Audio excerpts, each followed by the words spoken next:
This episode is brought to you by Smitty's Beard Sauce. No beard required. Whether you're going with Smitty's Beard Scorcher, the Scotch Bonnet, the Ghost Pepper, or the Sweet and Spicy, just know this is the best damn barbecue sauce on either side of the Mississippi. Get yours at smittysbeardsauce.com. This episode is also brought to you by Nighthawk Footwear, the first and only gaiters equipped with lights in today's market. This, my friends, is a game changer for anyone that enjoys the outdoors. Light your path and get you a pair of lighted gaiters at lightedfootwear.com.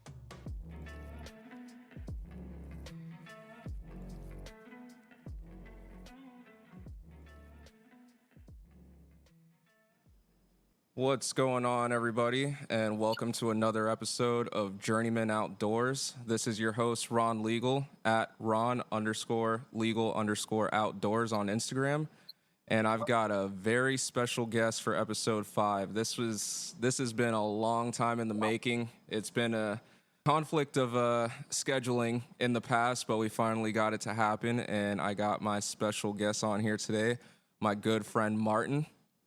Introduce yourself there, Martin. Hey, Ron. Thanks for having me on. Yeah, this is Martin Richter from Snort Resort, HSR. It's what our buddies like to refer us to. So, yeah. How you doing? Pretty good, man. It's been a long time, brother.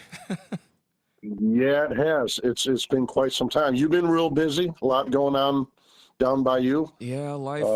Yeah, long time coming. Yeah, life gets a little bit crazy. You know how that goes. Oh yeah. You got to slow down once in a while. Absolutely. For sure. Martin and we've probably been good friends going on probably eight years now. I would say it's been a long time, brother. It's been a real long time. Yeah, I don't have the calendar in front of me. Normally I write everything down, right? But yeah. No, it's been a while. It's been quite some time. You and I, we started conversing over social media. Is where it started. Yeah, years ago. Yeah, and I think it was pretty much, it had to do with attractants. You know, you were working with a company or you were affiliated with somebody that was making some attractants, and I inquired about that. And yeah. Well, he was basically doing stuff for deer. Yeah. Yeah. We'll call him Company X. Good guy, had good product, and then things just started developing from there as far as the friendship. Yeah, it's been a while back. Yeah, quite a while. You reached out one day, and we got into talking about hogs, and then come to find out, turns out our hunt club that a good friend of mine, Min, we've got a hunt club that we hunt out of Jessup, Georgia, ended up being 30 minutes away from where you lived. Exactly. What's the chances of that? Right?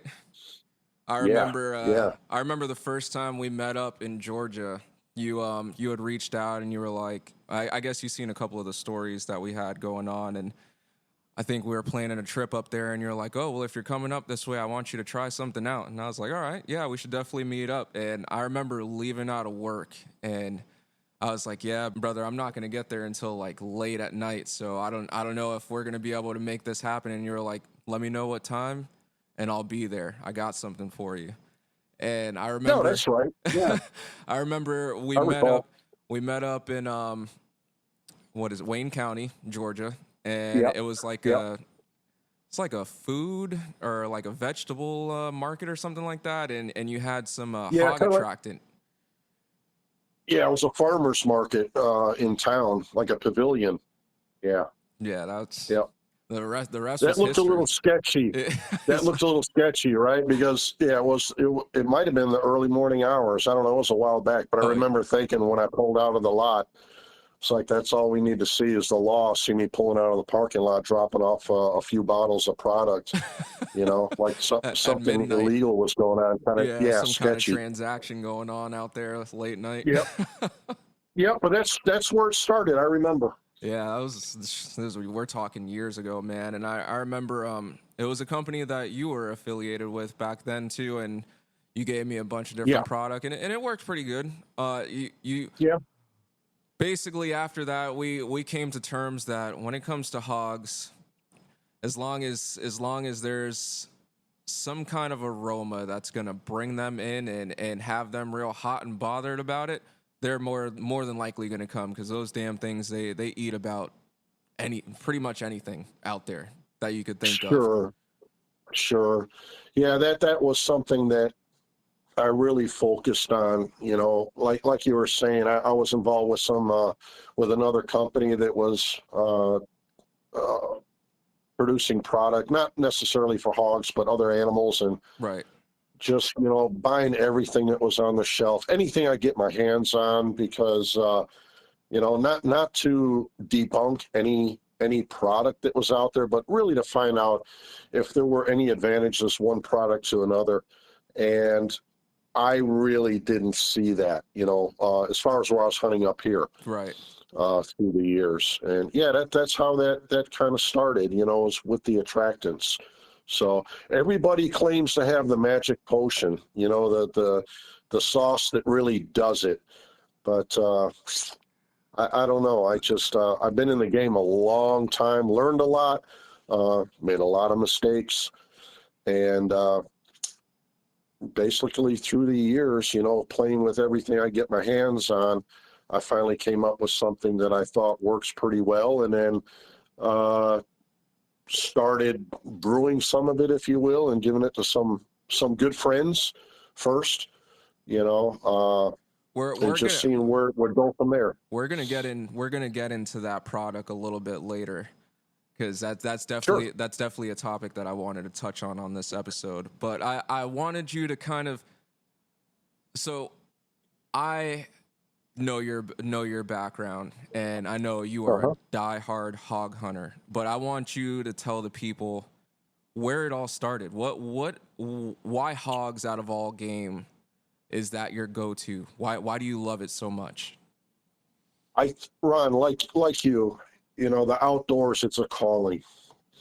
And in other interviews I've done, people I've talked to, that's kind of one of the first questions they ask you, right? How did you get into it? What was it that really drew you?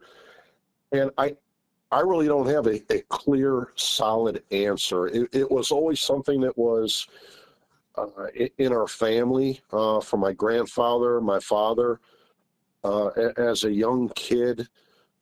In Germany, I was born in Germany, so came to the States when I was really young, real small.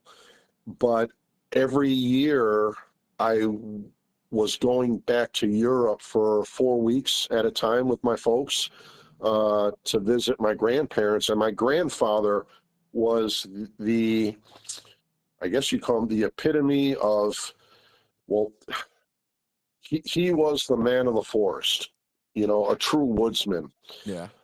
And what I mean by that, it wasn't just the hunting, but just being in the woods, uh, reading sign, reading the animals, reading the topography, everything that there was in the woods. He understood it. That was part of his life, and somehow I always felt connected to the outdoors, meaning the woods. And my father also, as I was growing up. Obviously, when I was a young child or a young boy, if you will, uh, I can remember 7, 8 years old. My father used to go on these solo hunts out in Montana, elk hunting, big game, mule deer, elk hunting, and he would go off for 4, 6 weeks by himself. We lived in That's Illinois, hardcore. but he would drive. Yeah, he would drive out to Montana, and he would meet up with these guys, and they would rough it. I remember he'd come back with a full beard. There'd be back then. They used to strap the animals on top of the blazer. That's how they transported their animals Right. back, right? And I just remember as a young kid, him pulling in a driveway, you almost couldn't recognize him. He was tethered. He was all bearded up.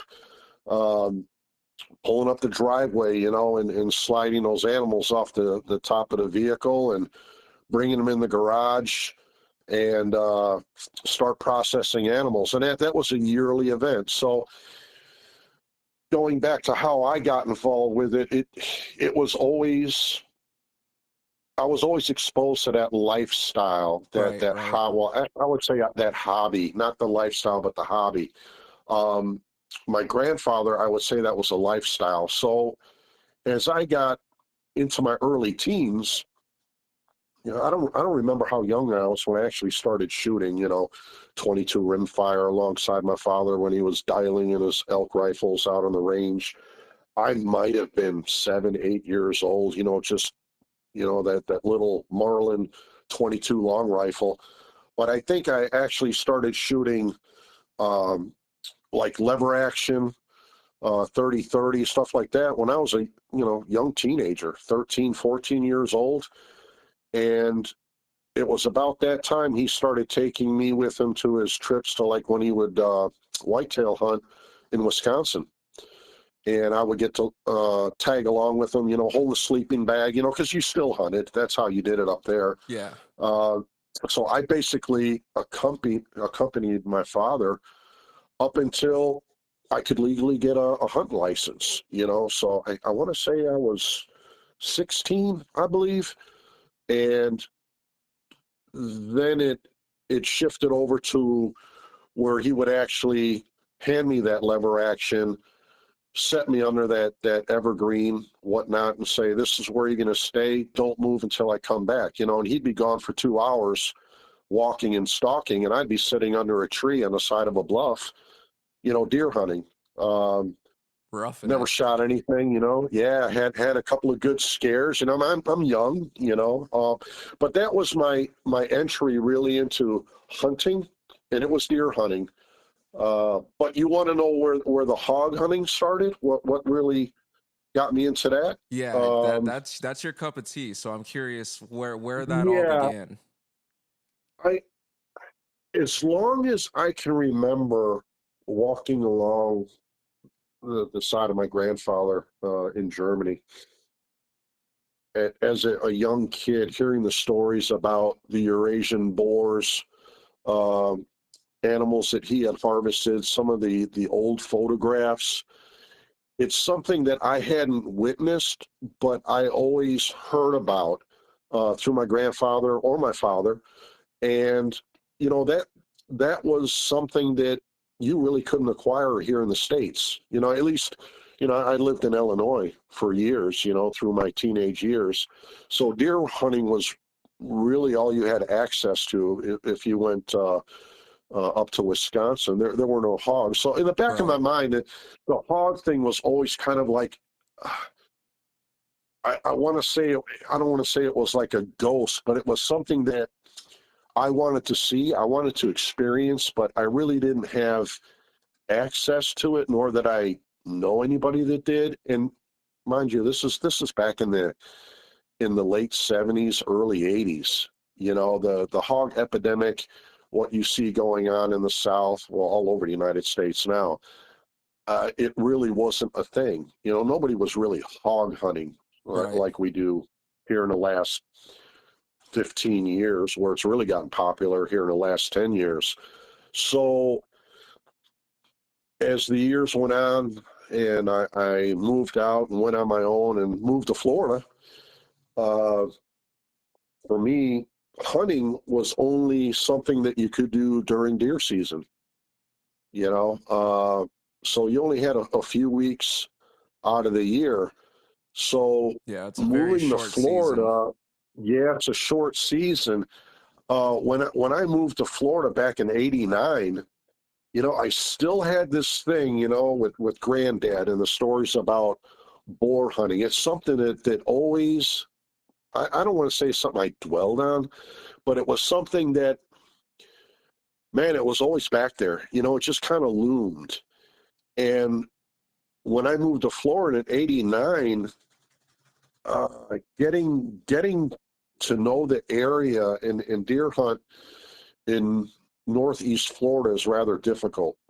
There are WMAs, but to navigate those areas, you really need to know somebody to kind of shoulder you. Um, coming straight out of Chicago and having an accent, moving to Florida, Yeah. it's kind of hard to make friends, especially when it comes to hunting. And until you get to know some people. So again, most of that's WMAs. So you have deer hunting for several weeks, and that's it.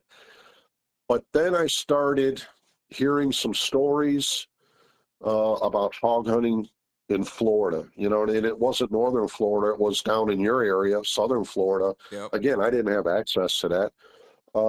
It was a lot different back then too, because all the industrial areas and all the new Yep, developments that you see around you today in Florida, none of those things were sure, here. Like the most of the major streets that you see nowadays or that were running through the state back then were just 2-lane roads right, and woods. right, That's it. right. Yeah, so for me, it was again, it was something that always kind of lurked in the background. Was I obsessed with it? No. Was it something that I thought about a lot? Not really, but every once in a while, you know how it is when hunting season comes around, man, 3, 4 weeks before season, you started laying out your camouflage. You started, shooting your guns. It's almost like it was an on-off switch. Yeah, that And anticipation starts rolling. yeah, yeah. But then, it fizzled out right after deer season because basically that was it. But I think what ignited that fire was during the summer, and I don't know what year it was. It could have been 91. I was running from Jacksonville, Florida to St. Augustine. I was running down 95, and I rolled up on a pickup truck that had the tailgate down with a hog in the back. And when I say it was a big hog, it was a monster. And I mean, I saw that, and I don't want to say I started tailgating this guy, but I was literally infatuated by this big hog on the back of the truck. And I'm like, there it is. That is what I want to chase. How do these guys get access? Of course, I didn't know anybody with private property, or even what the rules and regulations were on Yeah. hog hunting in Florida. But that kind of got me on the path of I started looking for. Well, back then you didn't even have DVDs. I mean, DVDs were rolling around, but everything was still VHS tapes and whatnot. I started. I just I don't know, it's like being on a warpath. I just started looking for all kinds of literature. I just started really trying to read up and where do you go? Where can you hog hunt? Well, then soon enough I found out that, well, during deer season, you can hog hunt, Yep. right? I mean, you can hog hunt through small game season also if you're using the appropriate weapons or Yeah, firearms. here in But Florida, basically, if there's a season going on, you could hog hunt right, year round pretty much. right. There's a couple But areas where they host hog only hunts throughout the year as well. sure, sure. But mind you, deer hunting, I don't want to say it was my thing. I wouldn't even say I was an avid deer hunter. I mean, I love to deer hunt. I love to hunt. But again, when you can only hunt 4, 6 weeks out of the year, I wouldn't say you're an avid hunter. I mean, you might be passionate about it, but are you an avid hunter? Right. Um, so seeing that hog and wow, that really got the wheels turning. And I started hunting on WMAs. Uh, got to know a few people, but you're basically walking around there blind. People give you directions. You get turned around. You try to read the maps and find out what sections. And I really didn't have a whole lot of luck. But Yeah, the WMAs fast, down here are massive. yeah, and unless you actually have somebody walk you to an area, you can walk for days Yep. and everything looks the same, right? Unless you get down in a draw or a wet area. Uh, Everything looks the same. It's pine rows, it's swamp bottoms. Yep.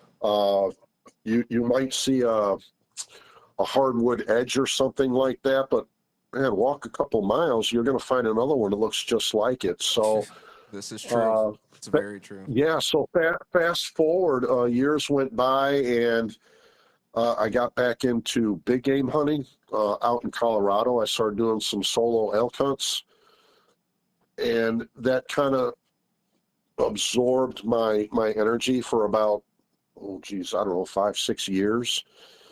And fast forward after that, I actually met a good friend who I call an avid deer hunter, that hunted the WMAs in northern Florida. I'm not going to give you a location, but we got to talking, and every now and then I bring up this topic about hogs, and he just said to me, it's like, wow, this WMA that I hunt, they've got hogs in there. And I was like, you're kidding me. Where's this at? And lo and behold, I mean, I consider this guy like a brother. I mean, there's a big age difference, you know, but he's almost like a brother to me. And well, I would call him a brother. He started taking me out to the WMA in the off season during the summer, and just show me all of these fire breaks and these cuts and these hard draws, and you know, showing me where he knew these animals had run previously, what areas they'd like to hang out. And so for I don't know, maybe about 6-7 months, we would get in this vehicle and we would drive these WMAs. I mean, make like a day date out of it, just he and I, and he's just showing me all the vegetation. And he's a local. Way to do it. Yeah, he's a local. He knew all the plants and all the scientific names for them, and you know what you could do with these plants. I mean, the guy is just so much knowledge, you know. And yeah, I really got connected. Loved hunting with him. And then he set me on my first stand. It was for deer season, and he said, "Listen, I know there are hogs back in here. You might have a possibility that you might see something coming down one of these fire breaks." And lo and behold, that's when I encountered my first sounder running behind me. I wasn't prepared for it.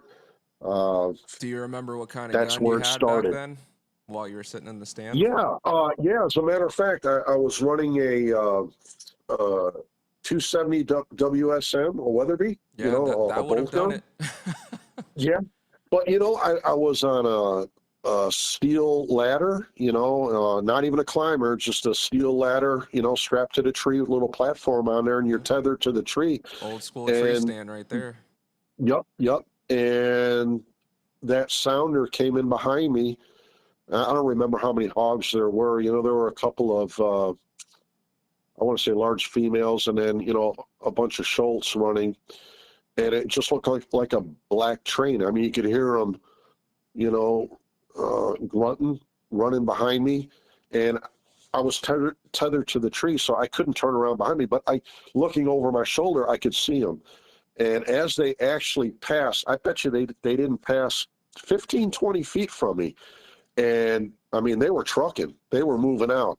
And then I caught the whiff. I couldn't believe it. I actually smelled them as they passed by, and that was the hook. I was like, this is what it's about. You know, I saw my first wild hog, if you will. You know, you call them feral hogs, but, you know, right. To me, that was like, holy crap, man. Wild hogs, man.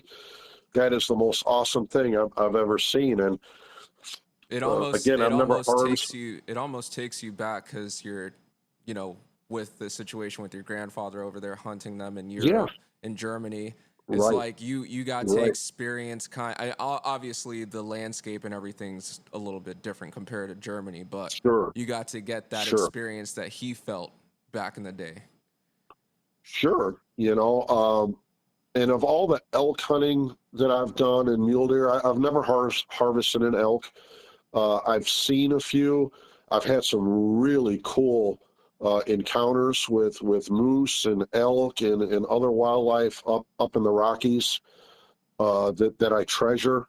But there was something about having that experience with that sounder running behind me that first time that you know, it triggered something. And you could say I was obsessed with it. That'd be a polite way of describing it. But it's what set the wheels in motion. It's like, okay, now I physically have seen it in the daytime, uh, clear, crystal clear day, no obstructions. There wasn't any vegetation in the way. They were coming right down the fire break, and that's what got it started right there. So, yeah, ever since then, it's just progressed. It's snowballed. I don't know if we can use that term here in the South, but it just kept getting bigger and bigger and gaining momentum. And Right. with that, met some great people, built some awesome relationships that I still, treasure today. And it's just, I don't want to say it's exploded, but it's just,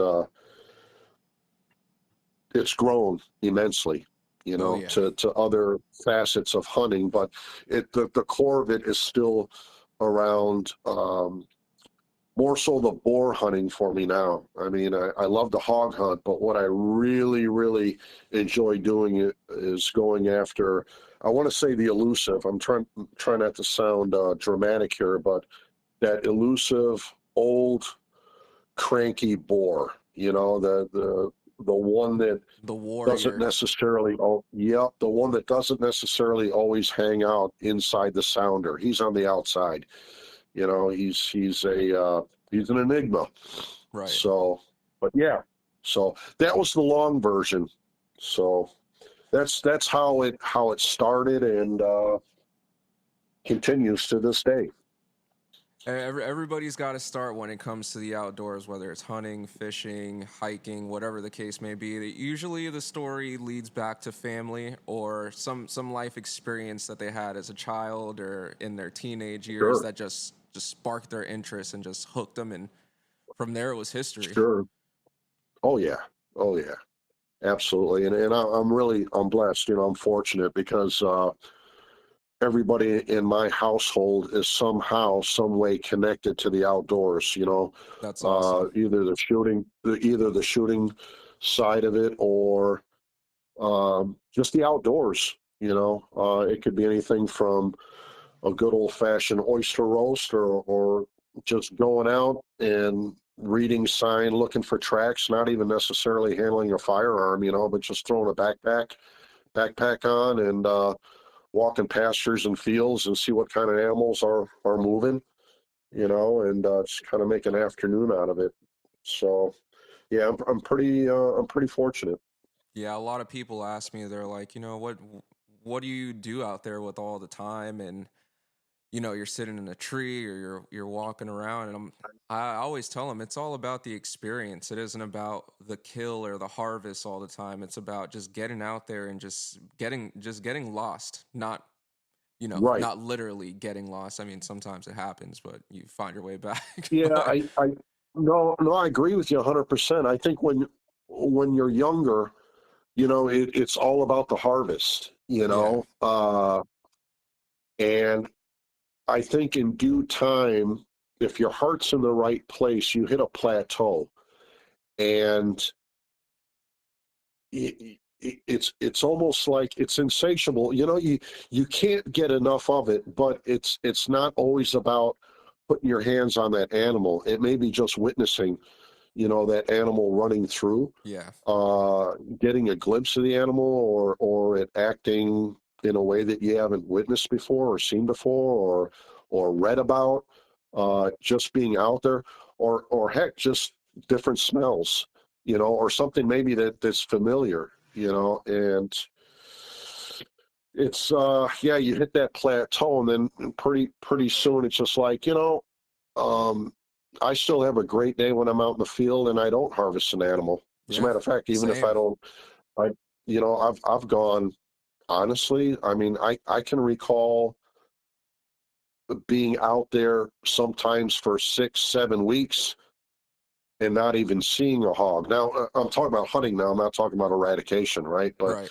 in all my spots that I have set up, and I'm like, man, what is going on here? Am I, what am I jacking up here? Am I leaving my scent down? What's going on? And you kind of start second guessing yourself. Have you lost that edge? But when you sit down and really think about it and get your wires straight, that's not what it's about. It's about being out there, you know. So yeah, I want to say I probably plateaued a good 10 years ago. Now it's not about the numbers anymore, you know, but about the quality of the hunt or the Right. experience. And more so sharing that experience. That's even better. Yes, Uh, it's amazing you know, taking somebody out there and seeing them experience the same joy and the same love for the outdoors like you do. Be- oh my gosh, you know, it's yeah, we can go off on a tangent there about, you know, other experiences, but like real quick, the co-founder of uh, Nighthawk, you know, Nighthawk Pro, the gear, the gaiters that I wear, his daughter, when they came down here a few years ago, she was pretty young back then.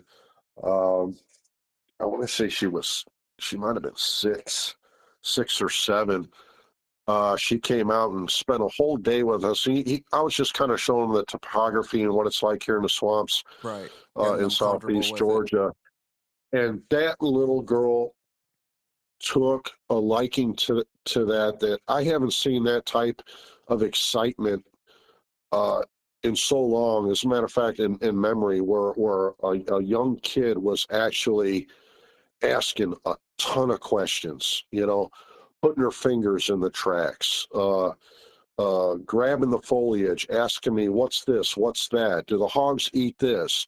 Are they, you know, just all these questions, the excitement. That's That right awesome. there to me, that in itself, uh, just it made a memory that I'm going to cherish, you know, as long as I have my wits about me. It's something I'm not going to forget, you know. Yeah. And we didn't see any animals on that particular uh that day, you know, but we were out there all day. I mean, getting wet, getting dirty. And I mean, that little trooper, she wanted to spread corn. She wanted to read the tracks, which way the animals were walking. And it was like a field trip one-on-one, Yeah. you know, and that's just I love that kind of stuff. You know, that's great when you see young kids like that get involved. And also adults, you know, somebody that wants to experience it, uh, that's open to seeing new things and smelling new things, new environment. I think that's great. Yeah. You know, a lot of that is missing. You know, I like to see more of that come back. Yeah, a lot of kids nowadays, they're so in tune with electronics and they're just locked inside. And it's not like back in the day when we were kids, you know, we were always outside. We never wanted to be inside, you know, just had to be home by the time the porch lights came on. You know, it was a lot different back then. Sure, But these sure, kids, sure, they have to witness the majority of these experiences through film or through social media or things like that. So to sure, actually get them sure, out in the field and get them involved and they get to experience that firsthand, nine sure. times out of 10, they fall in love with it. You give them a little bit of I knowledge along the way and they just love it. Sure, sure. And I do recall one thing that stands out, talking about the kids, when she was with us and we were out there all day. I never saw her once pull up a cell phone and start, you know, playing games on it or doing selfies or none Right. of that. I mean, mind you, she was only 6, 7 years old, but let's face it, kids nowadays, even at that age, Oh, yeah. they got their face buried in the screen. She never once, you know, and I look back on it and go, wow. I mean, she really, really, really got into it. And to this day, she is just, I mean, she's out there shooting squirrels. You know, she's shooting rimfire. She's working her way up now to shooting center fire. But yeah, she's in the outdoors. And her thing is she would love to harvest a hog, so that's on the bucket list for her. So Oh, for hopefully sure. we can get that done here in the next year. If You know, anyone get could her help her on a get nice. that done, it's you. Yeah, let's do it. So I made her a promise, and we got to follow through with that. So I hope she gets to experience actually seeing a good group, a sounder, and how they interact with each other, and just the whole experience. You know, so we'll see if we can make it happen. But yeah, that right there was a trophy memory, if you will. You Yeah, know, so that's yep. awesome, man. Jason's doing a great job with her and keeping her outdoors and keeping her Oh involved yeah, with that love that she built after that day, which is awesome. absolutely, absolutely. So yeah, but the addiction to the hog hunting, the boar hunting, you know, that's pretty much where it started, was in Florida, Northeast Florida. Uh, I want to say it was right around 2010, 2010, where I really started going hardcore on the hog hunting. Uh, and it might have been maybe about, I don't know, 6, 7 years ago, where I actually came up with the idea to do this. I don't want to say it was a project, but the Hog Snort Resort, you know, the HSR, where I started thinking about that, and not for the monetary reasons. It wasn't about making money or anything like that, but Right. again, I wanted to open up the boundaries as far as information on the hog hunting. And, you know, nowadays with social media and everything that's on the internet, that's kind of challenging to knock down There's a the lot of misinformation. there's a lot of mixed opinions, a lot of different techniques and things of that nature. I think the best way to go about it is just getting out in the field and actually putting in the work, scouting, Sure, just getting familiar with the patterns as an sure. example. Yeah, I again, when we talked about hog hunting and what's out there and attractants, and this goes for deer hunting also, to an extent, you know, during or right before deer season, if you go into your local sports store or even your big chain stores, you see how the shelves are just flooded with attractants and all kinds of supplements for feeding deer, attracting deer, all aspects of hunting, really. And there's just so much out there. How much of it is really marketing and how much of it is really hunting, Right. you know? And hog hunting, up until a few years ago, the same thing. I started seeing all this stuff on the shelves, and I would go out there. I mean, I wouldn't spend gobs of money, but you know, I'd buy a gallon of this. I'd buy a couple quarts of that. I'd buy, you know, 10 pounds of that powder. I'd try this, and I would use it sparingly. I wouldn't just buy a product, dump it on the ground, and just watch what would happen. But over the course of time, I really didn't see the benefits of one or the other, you know, Right. where one really outperformed the other. I did see some products that actually turn the animals away. I have actually witnessed it, uh, but that's a subject for, you know, another time. Yeah. So what I started really thinking about is, am I the only guy that comes in here and buys product? Well, the other thing is, what's convenient? Well, it's real convenient for somebody to go to a big chain store and, oh, you know, I'm going to go out hog hunting. I'm going to buy, uh, you know, 4 gallons of this super jam sauce, you know, and Right. you open up, you smell it, and it's like Smucker's jelly. You Mm-hmm. know, it's what it smells like. I'd even go as far as tasting it. I mean, it's got to be safe, right? And something that I picked up on pretty quickly was the sodium content, the preservative content there. I'm like, okay, wait a second now, you know, and everything that I'd read and learned about hogs, uh, you know, they don't sweat, they don't have sweat glands. So sodium is really a no-no. I mean, I know that you can actually kill hogs with the sodium. Um, I know there were some tests done on it, as far as eradication, and that was something that they studied on. But I'm like, so why are they putting sodium in this product? Well, the truth is, sodium's in there as a preservative. Yeah, to make sure it So doesn't go they're bad. making exactly so shelf life. So they got to make gobs of this stuff. They got to keep it on the shelf, but I don't know what the shelf life is on the product, but the longer it stays on the shelf, or the longer they can keep it out there without having to dump it, the better the profit. So now we're talking about effectiveness, profitability, uh, advertising.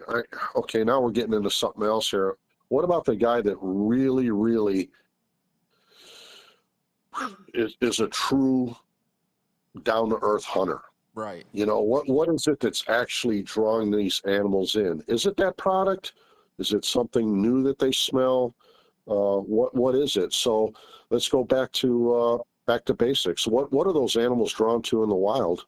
That's why I started my approach. Is to go all natural. What is it that they're eating? Yeah. In that particular area. So that's Before, how HSR pretty much came about. yeah, HSR's that's like your brand pretty much. Like that's your baby that you've created Well, over the years. yeah, I came up with this product, and it's an attractant, right? So it's not a supplement that you put on food.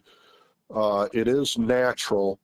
They don't eat it. It's not meant to be eaten. But what I do is I put that on the tree, or a hard bark tree, a coarse bark tree, being in a pine or a big old oak, something like that. It has a very abrasive bark texture to it. Right. And I will put that, what I call it, swamp sauce. I will put that on there, and it resembles motor oil, but it's not. Right. It's 100% natural. And what I've done is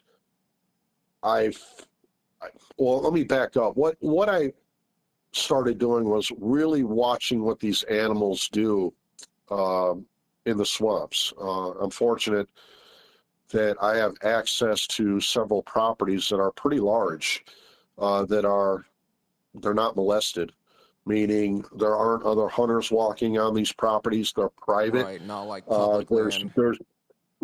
There's no livestock running on these properties, so the animals are unmolested. So when I say they act naturally, about as natural as feral hogs will act. Right.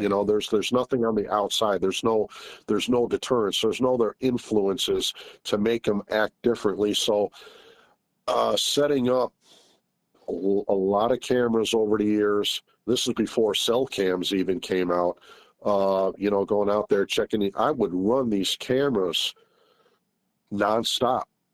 I can't tell you how much I spent on batteries and cameras over the years, but I just started running a log, baiting the animals, running these feeders, running pipes, pipe feeders, digging holes, sour mash, this and that. But then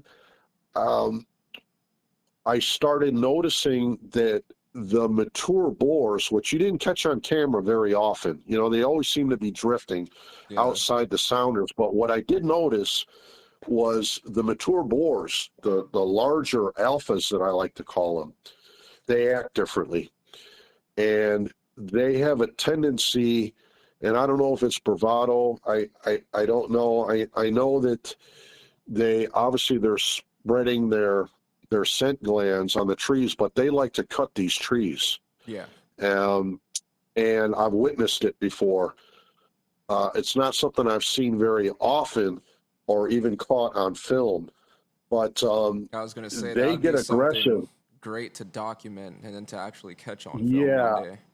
I've seen it a handful of times, but it doesn't last very long. It's not like a buck going up to a tree and just wearing that tree out, and you know what I mean, Right. Right. raking that tree. It's a little bit different. Um, But what I started noticing was it wasn't just the trees that had mud on them. I would come across some of these trees on these runs, and they would have these gashes in them. And I'm like, what the heck, you know? And some of those trees were pretty good in size. So I know that the boars were marking these trees. Without going into all the scientific theory behind it, everything that I've read, I'm like, I wonder if there's something that I can put on these trees that's natural that will aggravate them, entice them, push them away, whatever that might be. What I started noticing is that the hogs, not just the boars, but the hogs in general down here in this area in southeast Georgia, they like to scar up these big old pines, and certain times of the year it causes the pines to bleed sap. And, you know, they like to get that on their shoulders. They like to get that on their backside, and it acts as a deterrent, you know, for the insects, you know, the mites and stuff like that. Yeah, you know, and that sap builds up on their shoulders. And so I started seeing that aggressive behavior on some of these pines, and I'm like, okay, well, there's something that they like, you know, the pines. I didn't see them doing it on hickory trees. I didn't see them doing it on pecan trees. It always seemed to be these big mature pine trees that they were banging up. And so there was a pattern. So anyway, yeah, there was a pattern to it. So over the years, you know, trying different stuff and keeping it legal, you know, not dumping any motor oil or diesel fuel or anything like that. And we know that's a no-no, but yep, they're attracted to it for sure. They'll roll in it. I came up with something that, you know, you know, just kind of squirt it like mustard, you know, on the side of these pines. And if they're in the area and they're passing through and they get a whiff of that, especially the mature boars, they almost become entranced. They do some weird stuff. They'll get up on it and start raking the tree. They'll start rubbing on it. The other hogs will too. The big sows will, not so much the smaller ones, but the bigger sows will basically just start butt scratching it. I mean, like a hippo walking up on something and just doing the old butt scrape on it, you know. But I've watched these hogs. I don't want to say they get drunk, but they act like it's euphoria, you know. They start getting into a trance. It's really bizarre. So I was like, man, I'm on to something here, you know. So I started hooking this stuff down, using it on a regular basis. And then, you know, friends like yourself, some family members, people that I know, I started handing some of it out and had really good back feed on it. So I decided to, as far as Hog Snort Resort, I thought, you know, I might be onto something here. And I kind of started selling small batches, you know, like somebody would, I don't know, what do you call it, Etsy or whatever, you know, somebody selling candles. Right. I don't know. You know, I set up a small account, but what I had to do is I had to LLC, right, to keep everything legal. So I started selling the swamp sauce, what I call swamp sauce. And it did pretty good for a couple of months, but I'll be honest with you, my packaging was not very good. I was making quite a bit of it. It's kind of a pain in the butt to make. It's pretty dangerous. You know, it's flammable. Yep, it's flammable. It is 100% natural for the environment, but it's really tedious to make. And after a while, you know, you start dealing with customers like, hey, you know, this stuff doesn't work. It's not bringing any hogs. That's not really what I made it for. It wasn't really to bring the hogs in. It was to hold them. You know, if they're in the area and you have an attractant on a tree, it works to hold them, but it's not something that draws hogs in from the next county. You know, and that's going back to HSR. I wanted to debunk all of these myths, you know, this bad information. And it goes right back to what's for sale on these shelves, you know, marketing. You know, the pictures of these big boars on these gallon jugs of of attractant, and yeah, this has got to work. This is it. Well, let's face it. If the animal's not there, you're not going to bring the animal in. Nope. That's a fact. Yeah. They make it look very like you said, very marketable. They pick certain Oh yeah, colors, certain graphics and things like that, and sure, it just to grab your attention, and then you're like, okay, I'll try this one out. right, What could hurt, right? sure. So I know the product works really well. I had quite a few repeat customers. And of course, I had some customers that, got a little sour. But then hindsight, I'm like, okay, are you a real hog hunter? Are you that guy that runs to the chain store and buys a gallon of this? But you see the pictures of these hogs that I'm harvesting, and you think that this sauce is what makes it happen. It definitely helps. If I know that For animal's in the sure. area, and I want to slow them down, and I want to get a good opportunity at making a harvest, it's all in your bag of tricks. But the sauces and attractants are not necessarily what gives me the success. You know, it helps, in getting a shot off if the animal's in the area, but it's not really. Um, how should I say? It's not what's made me a better hog hunter. It's just something that aids, Right. in That's a good getting word that to shot use. off. Yeah, absolutely. So anyway, the swamp sauce, I'm still doing it. Really limited batches. I've really dialed back. I've kind of turned away from selling it straight out. Again, friends and family, friends, and for myself, but I've kind of gone in a little bit of a different direction. It was never my intent to make this stuff and Get rich have and, that as a source of income. right. Yeah, yeah, yeah. It was just something that ate into my bag of tricks, and getting the animals to lock down, hold to an area, get better footage. Again, I'm repeating myself here, get better shots on the animal. If there's that boar that I'm after, I know he's in the area. I've got him on camera. I know he's running through here, 2, 3 nights out of the week. Can I stop that animal from jogging through here? Most likely I can if I know what path he's on or what area. If he's in the area, I got a pretty good chance. It's just being there at the right time. But, you know, they're a wily creature, man. They are so smart, man. They're incredibly smart. So Yeah, that's where I'm glad go that ahead. we touched base on the swamp sauce because I, for one, have used this stuff personally. And on every episode, I like to include like pictures from topics and things that we've talked about on every podcast episode. And I'm gonna post a couple pictures on the podcast page Sure. just to show everyone exactly what we talked about here. And let me tell you, I've tried a little bit of everything without getting into brand names and into different product lines and things like that. And Sure. like you said, Sure. some of it works, some of it kind of turned away the hogs. I have a clear understanding of which ones do that now because I've tried damn near everything on the Yeah. shelf. But then you had Sure. contacted me and you were like, "Look, I whipped something up. I want you to test it out and tell me what you think." And I remember getting the first bottle of this stuff up there in Georgia, going straight back to camp, putting it out. I'm pretty sure I had a cell camera set up on the tree that I had put it on. And let me tell you, this area was known to have hogs, but you would see them come Yeah. through on the trail cam and they would kind of just zip through if there was corn or a feeder or something in the area, you would see them eating for a little bit, but they would keep going because we are Sure. on a club and there is other hunters, so they kind of have a schedule of how everything works. They know when to be weary, when to get out of there. But Oh yeah.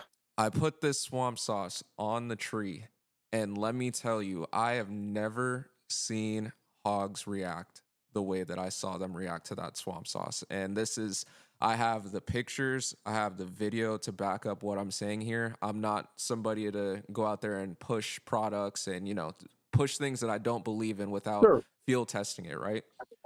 And these Yeah. hogs would hold in the area hours at a time. Sometimes they would rub the tree. I've seen them rub the tree, lay down, take a nap for an hour while the rest of the sounders going around hitting the tree. They fall asleep, take a nap, roll around in the dirt, go and hit the tree again. Sometimes they stuck in the area all day long. So like you said, I wouldn't call it an attractant, but once they get a whiff of that stuff and they're in the area and they go up and they rub against that thing, I don't know what it is, but it Right. puts them in a trance. And I've never seen anything like that with any other product out there. Yeah, I had a naysayer, something that stands out in the back of my mind, and it was shortly after I stopped really pushing the product, really started dialing back on it. I got some slack from an individual. I don't even remember where he was from. And I mean, this guy just went on a rampage about that was nonsense, you know. I mean, he went on a smear campaign, and what I did was, and normally I don't engage with people on social media, that give me a negative vibe. But I'm like, listen, I tell you what I'm going to do. You hang tight, stick close, because I'm going to give you a picture here. Uh, give me a few days. Don't go anywhere. And I had my cell cam, or it wasn't my cell, it was a trail cam because it didn't have cells back then.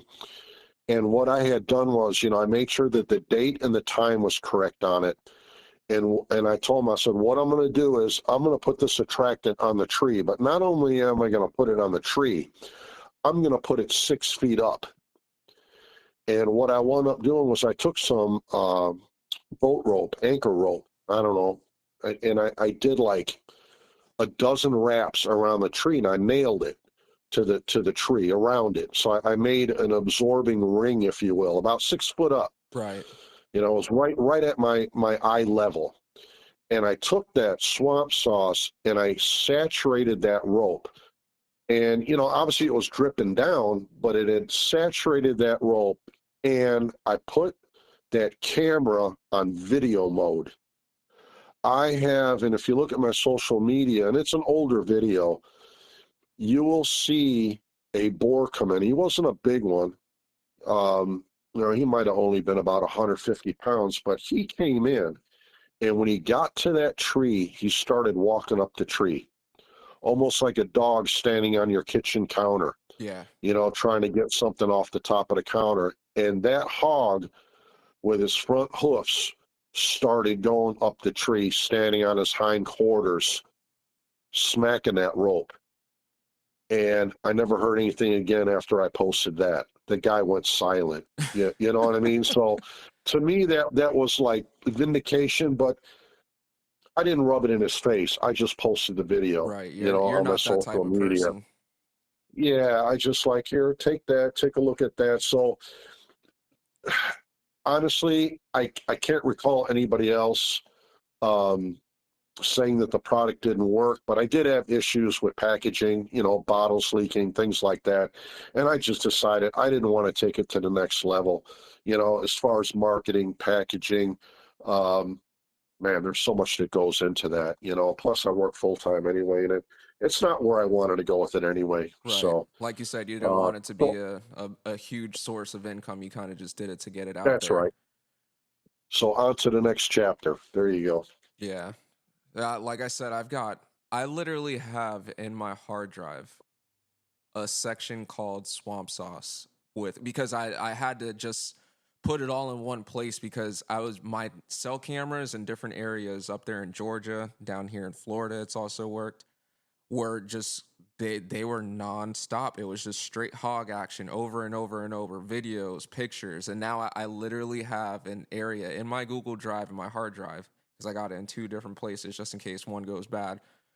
But it's probably got over 20,000 pictures and videos of data with the Crazy. results of this swamp sauce. It is crazy. Like I said, I've Yeah. never seen hogs react to anything the way they do with this. So if anybody's interested and they want to get more information from Martin or want to sample it out, reach out to him because this stuff it's serious. I'm not even joking. I will post pictures and video to prove it. Yeah, Well, like I said, I don't know if I'm going to ramp it back up and go back down that road. I may if I get, in touch with some people that are, I don't want to say die-hard hog hunters, but people that really, really get into it versus Right. uh, somebody that's just a casual, or maybe they got a few hogs on the property and this is the end-all solution to bringing them in and knocking them out. It really isn't. But yeah. Um, I still make it, like I said, a little bit here and a little bit there, but I kind of dialed it back. So, like I said, on to the next chapter. I've been doing some other stuff, related to the sport. But yeah, that's something that I learned a lot from, and yeah, it's good stuff. A lot of information out there. Oh yeah, for sure. It's the internet is endless information, but like you said, you can't trust all of it. Everything on the internet isn't Yeah, true all the time. But and people get really animated about it. yeah, There's just in all aspects of hunting. yeah. I was gonna Everything say from what you're not even shooting. just Yep. hogs, everything. Oh yeah. Oh yeah. And I just I take a back seat. So for first time hog hunters out there, because I'm sure there's going to be a lot of people that like you said, in the majority of the country, there's the main game most people are going after is deer. We know that. Or if you're in Sure. Colorado or Montana, Washington State, places like that, the bigger game is more so elk or muleys, whatever the case may be. But for somebody that's looking to get into hog hunting, or they want to visit the South and hog hunt, and they don't Uh-huh. really have like a source of private land to go to and to basically have more of a guarantee, if they go out to public land or they go out to like a piece of land that they're venturing onto for the first time, what would be your advice to them as far as what to look for to start their journey as far as hog hunting goes? You know, I say social media is a good venue. It really is. If you go out there, I wouldn't take all the information to heart, but just look at the photos, look at what these people are doing. There's something that I do like to bring up regularly, especially when I'm talking to people that want to come down here and hunt, first timers. Um, I try to decipher right off the bat, are you seeing stuff on social media where these people have a dozen hogs laid out on trailers, uh, or that monster 300+ pound hog, swinging from the gallows?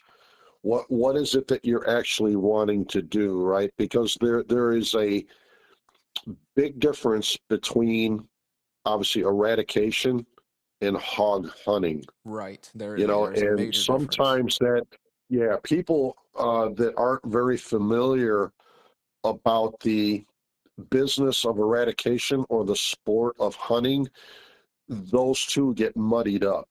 They associate one with the other, and there's nothing that could be farther from the truth.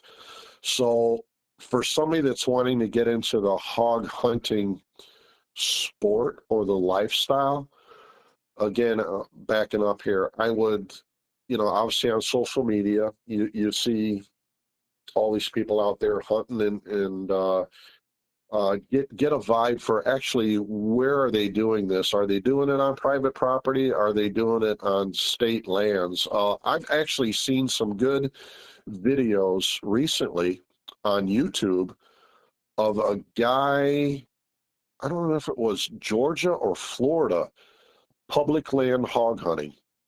And he's just your average Joe country boy. And he was actually going out with a rimfire uh, during small game season. And what this guy was, he was videoing himself, with a GoPro. And he was going out for like a weekend, and he harvested like, oh, I want to say three hogs, like 2 sows and a small boar. And I was watching this guy, I'm like, he's pretty dang good. But you know what he's doing? He's walking out there, he's getting mosquito bit. I mean, he's actually Putting in the pushing work. Dude, he's putting in the work. I mean, so he's no stranger to going out there and shooting squirrels and doing this. And so I'd say he's an avid hunter. And this hog hunting that he's doing is just a part of just his hunting lifestyle. Right. But watching this guy and what he was doing, I was like, for somebody that has never done it, I would say that was some pretty good footage. You know, that the editing was very raw. It wasn't mocked, you know. Right. He wasn't doing any fake shooting scenes. You know, he was filming everything himself. And so, yeah, if I were starting out myself, and probably just like what I did, but, you know, the information wasn't out there, I would start looking at magazines. I mean, I still enjoy reading magazines. I get a kick out of them, you know, even though that seems to be falling to the digital wayside, if you will. Right. YouTube, social media, start putting calls out, just start talking to people. Most of the people that I've interacted with in the shooting industry and the hunting industry are more than happy to talk to you. Oh, for you sure. know, and give you their opinion. If it's non-biased or not, that's another subject right there, right? Yeah. But like if somebody were to call me out of the blue and we set some time aside, hey, I don't have a problem conversing with somebody for a half an hour and kind of get the wheels turning for them, you know, maybe lead them in a direction that might be beneficial to them, Right. you know, not waste a lot of time. You could tell when Sure. somebody's passionate, when somebody's really Yeah. really looking to get into something. Oh yeah. Oh yeah. And then there's a difference. You can tell pretty much right away if that person's really grounded, you know, or are they just on that podium tooting their horn, you know? So yeah, definitely. I would probably, I think YouTube's a good way to go. You know, the video dictionary, you know, the video library. Yeah. That's a good place. You know, and I wouldn't necessarily look at if they're sponsored. You know, if they're an ambassador. How many subscribers they have. I want to tell you something. There's some people out there that do not have a huge following, but they are on point with what they're doing. Yeah. And maybe they don't want to market, you know, maybe they just want to go out there and share it, but they're not really interested about being the face on the front of the magazine. They just love hunting. That they just love it on a deep level. Right. And for some of us, we're fortunate, right? You get to do that. And sometimes, you know, there's some benefits that come along with that. You know, you meet the right people or you're right place at the right time, but you will quickly see who's in for the monetary. You know what I mean? Who's really into it for what reason? You know, if you can draw some income or supplementary income and it helps you along the way with expenses, I get it. You know, that's very attractive. But if your passion is about the greenbacks and you know, good for you, but that's not my motive. You know, that's not the path I'm walking. You know, same. I'm past my prime. You know, I'm taking the easy road. You know, just go out there, do it, enjoy it. Listen to people that are passionate about it. Try not to school people. But at the same time, you can tell, like I said, just with the little girl, you know, I mean, I would have spent days with her answering every question that she had, you know, to the best of my ability, because there's a difference. Yeah, you could tell she had a love for it instantly. Oh yeah. But yeah, I would say that would be a good start, you know, and then obviously get as much information as you can. You know, don't just follow one source and take that as the gospel. I think that's the wrong way too. You know, just keep an open mind and take in as much information. And as you're going down that trail, down that path, you know, start to shed some of the stuff that maybe doesn't fall in line with what you're seeing or what you're experiencing with, Right. Out there in the woods. Just build on it. It takes time. It takes time. Oh yeah, it does not happen overnight. Everybody's hunting different. It could be the same kind of vegetation and stuff like that, but it's going to be different in every area. You just got to get out there Oh, sure. and put in the work. Oh, sure, absolutely. The area that I'm in, for instance, well, I do quite a bit of field work too, for some of the landowners, what I call crop protection. And those animals act differently than some of the animals that I hunt that's maybe 28, 30 miles farther to the east. Right. They act differently, but that's swamp bottom, that's swampland. There's no agriculture there. I want to say they act even spookier. They act different. So yeah, there's different techniques and tactics, and some of it works better in different topography. The area, right? What they're exposed to. Heavy equipment, tractor equipment, logging equipment, even gunshots. They pay attention to all of that. The animals catch on quick. Oh yeah, absolutely. I've actually, I've witnessed countless weird attributes by sounders, but I remember one time I was hunting out of one of my condo stands in the swamp bottoms, and I'm pretty close to a property line. It's a big tract of land, but I watched a sounder come in early in the morning, under a full moonlight, no lights, and they were just chowing away underneath the feeder, and shooting started, I don't know, maybe quarter mile behind me, half a mile behind me. Just these guys, I don't know what they were, if they were just horsing around, but it was rapid gunfire. Those hogs never flinched. They're used to it. It did. I guess. I hadn't heard gunfire like that back there, and that I could remember. But I was like, wow, all that shooting going on, and they're not like raising their ears and scooting out. They were just no, not at all. Now, on the farm that I do this eradication, I've witnessed people shooting on the other side of the highway or heard it, and those animals they go into 911. They split. They're just on high alert and they're gone.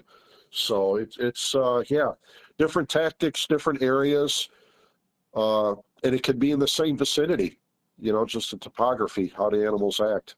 So, yep, there are no absolutes. Yeah. The best thing to do, like you said, is a good starting point is YouTube. That's a very good valid point to put out there, because like you said, you could go and you could watch a video and you could see the landscape, you could see what kind of movements these people are making, what kind of ammo they're using, what kind of guns, things of that matter. But the best thing to do is just get out there after you've gained a little bit of knowledge and put in the work, because it's going to be different. Sure. I don't have very much idle time, but when I do, the wife's not home or I'm waiting for her to come home and I've got a half an hour or so. That's one of the things I'll do. I'll turn on YouTube and I'll just start scrolling certain topics, and just seeing who's doing what, and it's not to gauge what I'm doing, but just to see what's out there. And every once in a while, something will pop up that's pretty interesting. Yeah. A lot of BS too, but for sure. You kind of just got to filter through it.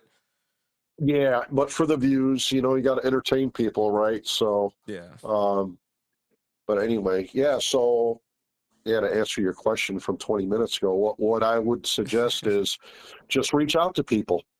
People that are avid hunters or really into it, and most certainly they'll share information.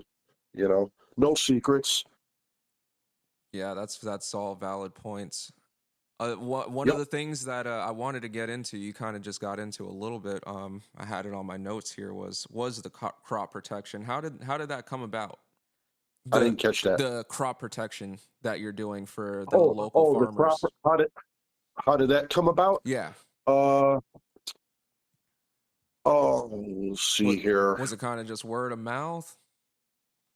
Uh, Actually, I was invited to a shoot on the other side of town, and I can't give out the location or exactly what it was, but it was a wing shoot. Where people come out, I'm sure you've seen pheasant shoots, Yeah. things of that. So it was something like that, and it happened to be that on this property where they were having this shoot, this wing shoot that I was invited to just to witness because I had never seen it before or been involved with anything like it. So I was interested. It was through a family member that invited me, and while I was out there, the landowner, was coming around, and my actually it was my brother-in-law introduced me to the landowner, and word had gotten out that hog hunting is something that I'm really passionate about. And the gentleman said, well, if you like to shoot hogs, he says, I've got a problem out here. I've got hogs running all over the property, tearing into the agriculture that we have out here, the fields. And I was like, no kidding. And it just kind of developed from there. I got an invite to tour his fields, if you will, his property, and got to see some of the damage. And that was my introduction to um, crop damage. So I just came up with this saying that crop protection, right? Right. Just going out there, Basically what it is. driving. Yeah, also getting to know this gentleman, the landowner, the farmer. Uh, Word of mouth, it spreads pretty quickly. So I was able to harvest a few animals out there and push some animals off his property and really hone in and get better at I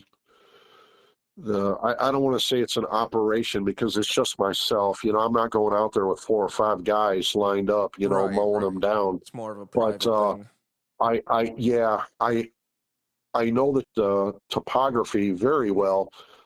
This land is basically has swamp running around it. So those animals, I refer to them as, uh, they're like transients. They're always on the move unless there's good food, water, and good protection. They'll hang out, right? So when the crops, when they're being seeded or they're sprouting, certain times, whatever the crops are that they put in the ground, certain times of the year, certain areas, the hogs are coming up out of the swamp bottoms and they're smashing these fields, these crops. And so I monitor that, what crops are going in the ground, when the planting is going on, the harvesting, what's going in the ground. Right, because there's different And seasons. yep. So I basically, when I have the opportunity, when I'm off of work, uh, I have access to these properties, and if I can't drive them in the truck, I'll use the side by side, and not necessarily I'm out hunting, but I'm monitoring. So I call it crop protection, right? I'm always on the move. I'm looking, and if I see something going on, I'll contact the landowner, or he will contact me. Depending on who's running, what equipment or sightings. I get good intel. And then obviously I'm running cameras now on these properties, cell cams, Right. and just take care of business. So that's been working really well. I've been getting a little bit into the coyote stuff too. That's kind of like a buy thing, because the coyotes are out there running. So I've been playing around with that a little bit, calling in the dogs. But yeah, that's the crop protection, and it's kind of spread out. Is there like livestock on some of the properties that you're doing the crop protection There, on? there, there is some livestock, but it's not like a cattle ranch, Oh, okay. So yeah, you do have to be a little careful. I know out in Texas you see it all the time. The hogs are out there milling with the livestock, so that gets a little dicey. Right. You got to be really careful about what you're doing. But what I'm doing out here primarily, I mean, there is some cattle on a couple of the properties, but most of those animals are on certain fields or penned in. They're not just running all the pastures. So I have a pretty good idea what's running. And then again, liability. You got to know what you're doing. You're not out there just cowboy action slinging it. So you got to be very careful. But yeah, so that's kind of, I don't want to say it's a business. It's just part of the HSR thing. It kind of works hand in hand. So when you do a little bit of that, and you get to know the landowner and the farmers, and you develop this rapport and this trust, that grants you access to other properties. So eventually, you get to the point where I guess there's more property than you can run. Private property. It's just let's face it. As a landowner, liability is a big deal. Oh, for sure. So it's not the easiest thing to do, at least here in Southeast Georgia. I don't know about Texas. It might be a little bit different. Yeah. And then obviously I'm not running it as a full-fledged eradication business. So right. It kind of ties into some of the other stuff I do in the shooting industry, as far as being able to shoot hogs. So it all kind of works hand in hand. Right. What a lot of people don't realize is these hogs they're invasive, and they're kind of, I guess the best way you could put it is they're kind of a nuisance to agriculture guys, to farmers, to even homeowners. I mean, there's an area not too far from me called Loxahatchee. It backs up to a couple different WMAs and preserves and things of that nature. And I mean, there's homeowners that get their lawns tore up, that have coyotes, like you said, come onto the properties, kill their livestock, their chickens, this and that. So I mean, what a lot of people don't realize is these hogs weren't always here, and they've become a bit of a problem for a lot of people. So they do have to be controlled. Sure. Yeah, that's an understatement, right? I mean, they're more than just a nuisance. So, but I'm really careful, especially when I'm getting introduced to a new landowner, or maybe somebody that's running a hunt lease. I want to make sure that they understand that I am not in the business of eradication. It's just something part of something else that I do. Because if you put yourself out there as you're in the eradication business, if they got a sounder out there with 50, 40, 50 hogs out there ripping it up, and you're only banging out a couple of hogs because, you're running solo, right? Right. And now the subject or the topic of how effective are you comes into play. Well, yeah, if eradication's your business, then there's a different approach, right? You're going to go with 4 or 5 guys. You're going to get all the equipment. You're going to go out there and you're just going to waylay them. Right. For me, it's a little bit different. Me, it's more of a tactical sniping scenario, if you will. Right. More setting up, waiting on the animals to come out. I might run across them once in a while, if I'm just out trolling, cruising around. But yeah, so the eradication, it can be a good business, but man, if you get into that, you really need to do your research on that. If that's something you really want to get into, it sounds like a lot of fun. It's a decent source of income, but to do it part-time, that is really hard because you're usually running and gunning at night. And if you got a family to take care of, and you've got priorities and a full-time job, that is something that's really hard to do. Hard to do. So for me, I'm fortunate because these properties, these landowners, again, they know how passionate I am, and when I go out there and do it, yeah, I'll put a dent in them, but I'm making enough racket where if I do it a few times, it usually gets pretty quiet for a few weeks. Those animals are not coming back up on that field. They know something's wrong. You educate them. Yeah. So I get a break from that area, and I go on to something else. So it's a constant revolving door, if you will. Yeah. And of course, my passion is going after the big boars. So when you're out doing eradication work, all bets are off. You're busting anything that's got a snoot on it, right.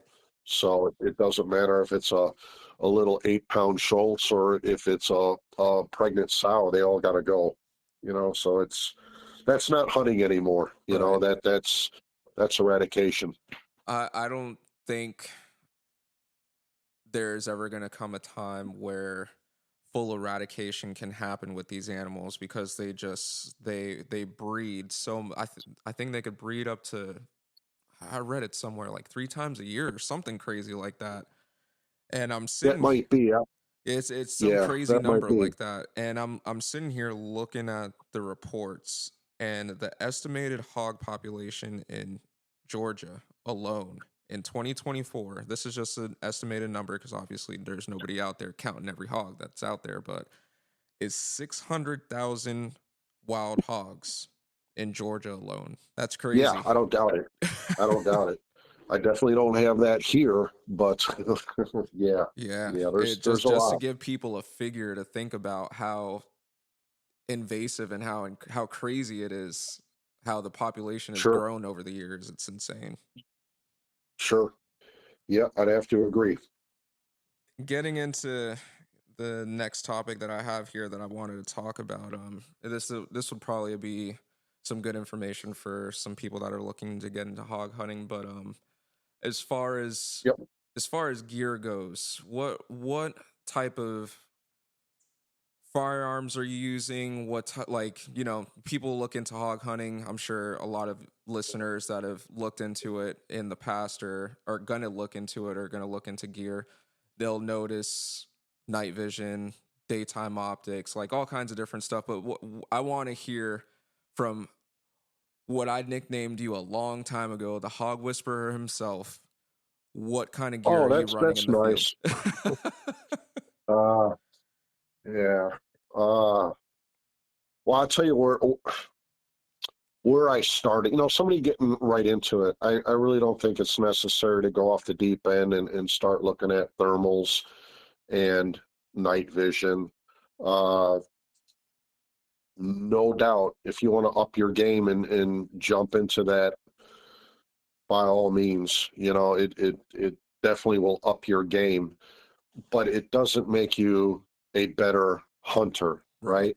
So I, when I started really getting into the hog hunting, like I said, I was using that bolt gun, the 270 WSM. Right. Love that rifle, and it suited me well. And all I had on there was, the old style green light, mounted right up on top of the optic, with a pressure pad switch, and it worked. It worked well. Uh, I also had a green motion light underneath the feeder. So when I started out, I was harvesting some good animals, not to say, big boars, but hogs in general. I mean, I was doing okay. Where I started switching into gear was when I started encountering sounders coming into a feeder, Right, because because what I you had can't noticed, take out a bunch with a bolt gun, so you got to switch well, it up.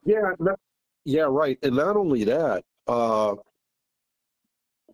what I did was, when I could afford it, back in the day, so I was using that green light. So yeah, that motion light under the feeder, the hogs come in, you got that really cool green silhouette. I was hunting under a green light, and I would get, my rifle up and looking through the optic, and then on top of that, hit that pressure switch and light up maybe that one hog or that sounder under the feeder. And there was already a green light under the feeder, so the additional green light they didn't like it, but it didn't run them off. It didn't like spook them, Right. but they knew something was up, and you could tell they were getting fidgety. And you get that one shot, and if the shot was good, if you place it right, you drop that animal, and the other ones would bolt off, and you lost sight of them, but you could hear them. You could hear them, and they would slow down, and you knew they were in the vicinity walking off. But as you were scanning with the green light through the foliage and looking through your scope, you might catch a glimpse of a tail swinging as they're walking off or jogging off. And that's when I decided to get a handheld thermal, one of the FLIRs. So that was the next step. And that was great for identifying hogs walking in. So you kind of got to jump on them. You know what I mean? You start scanning with that thermal. I was still hunting with the bolt gun with the green light.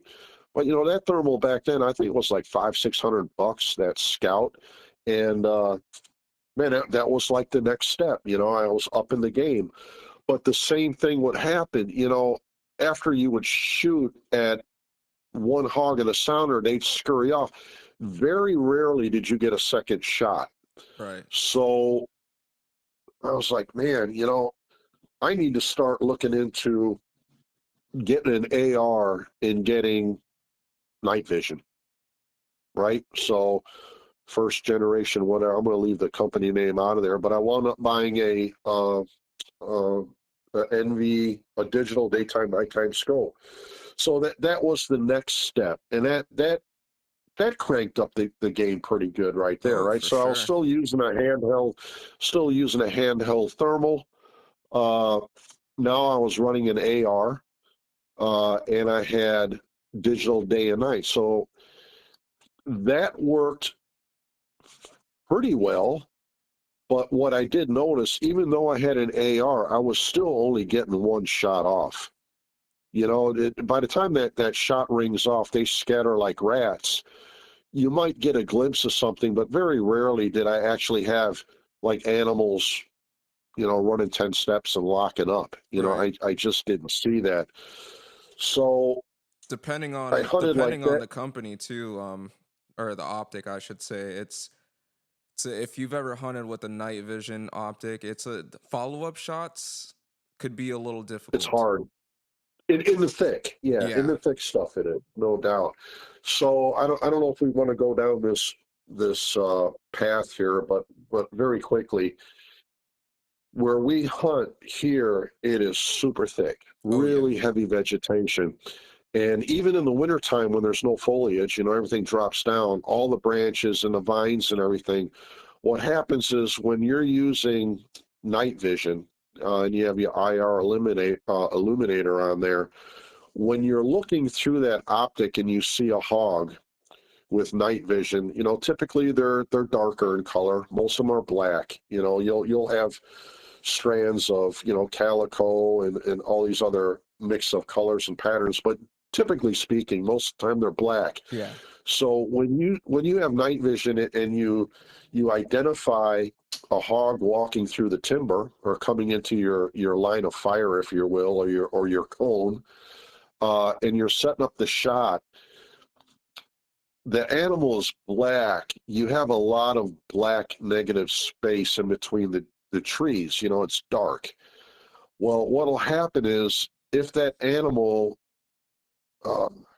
is relatively close, you know, I'm shooting within 50 yards, you know, at some of these areas. I may have a shooting lane that might run out past that. Maybe 60, 70 is a stretch. Right. But some shooting lanes are only 25 yards long.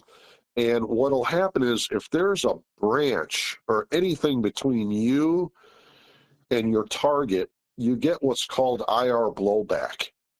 And what that is that hog can be standing on the opposite side of that limb, but that IR is bouncing off that limb or that leaf, and that's all you see.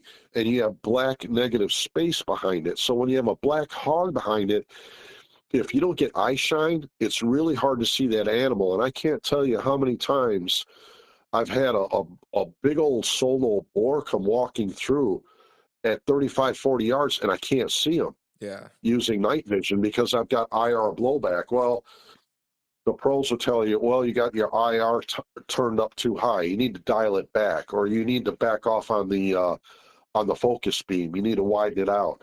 No, that's not true. If you have a limb in front of you, you're not going to necessarily see it during the daytime, but at night, that IR, that light will bounce off and come back. And basically, that's all you see. You're blinded by that limb or that branch, and you can't see that black animal in the background. You lose it. No, not very many people talk about that. Yeah. So that was the next, I don't want to say the hurdle, but shooting digital daytime night scope, there are places where it's exceptional. It works really great.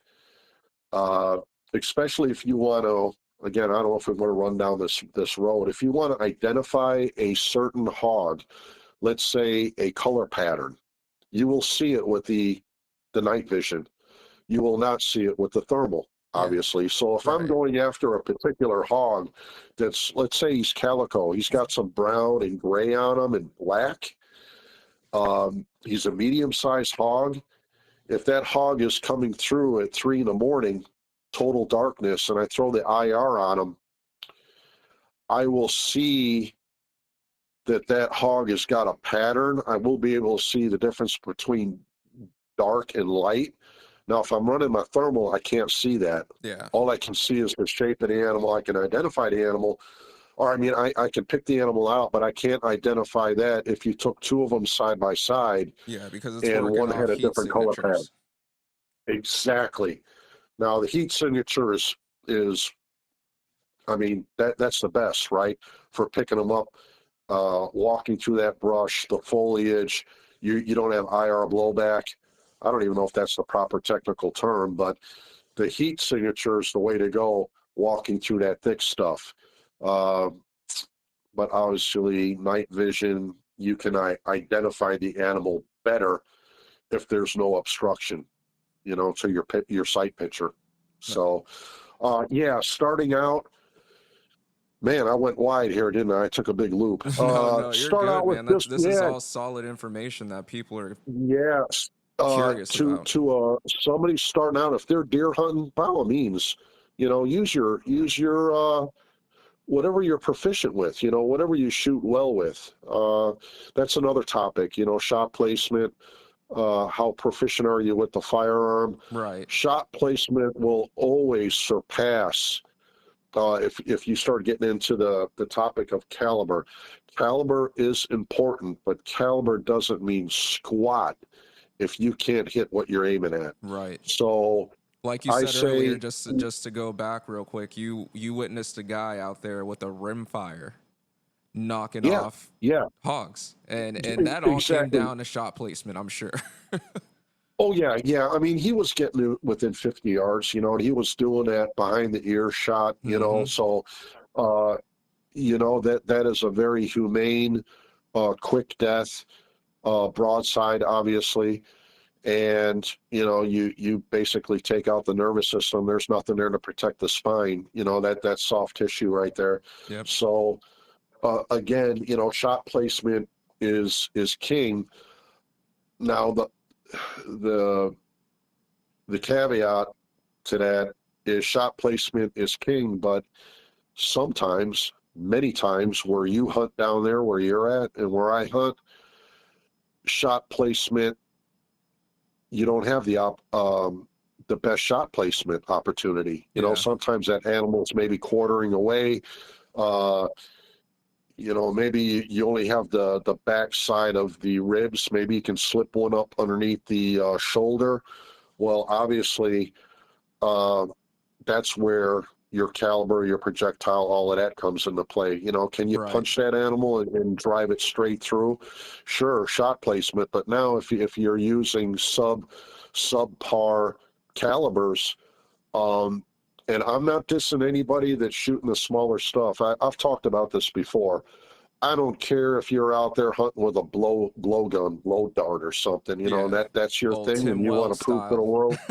Yeah, and if you want to prove to the world what you can do, more power to you. Run with it. But I will tell you that there is no perfect scenario, but if you have the opportunity to step up your game and go with a larger caliber, if you can shoot it proficiently, dead is dead. Step it up. Yeah. Just stay away from that. Stay away from the bravado. Knocking them out with rimfire at 100 yards. Keyhole in earshot. I don't want no part of that. Yeah. You can do it, sure. Do I do it? No, I don't. I shoot frankly, I shoot some pretty big stuff. Yeah, you do. And it has nothing to do with being macho. It has nothing to do with bravado. It's just that when I'm in the thick and I've got foliage in the way and I'm shooting ethically now. I'm not talking about, just throwing lead. I'm talking about Right. I've identified the animal. I know how it's positioned. I know I can take that animal out, but I've got well, let's just throw it out there. I've got a 7-inch pine between me and the red zone, and that animal is not moving. He's standing behind it, and it's tournament time. I'm going to center punch that pine tree. I will kill that animal. Yeah. He will go down.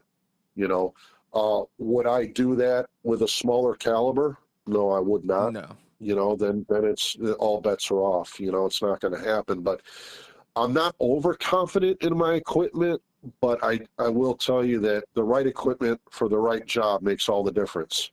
For sure. It doesn't allow you to take sloppy shots. It allows you to take that animal down ethically with confidence. And sometimes that's what you need, especially when your heart's racing Yeah. and the conditions are not perfect, So, yeah, you use whatever you have when you're deer hunting and then just step up your game, Topography has a lot to do with that, as far as your night vision and thermal. There's advantages and disadvantages to both of them for sure. Sure. Yeah, But definitely. If like say but you're hunting an open field, the night vision may work out better than some other choices. yeah, But if you're in the right, thick right. like we are, it's a completely different ball game.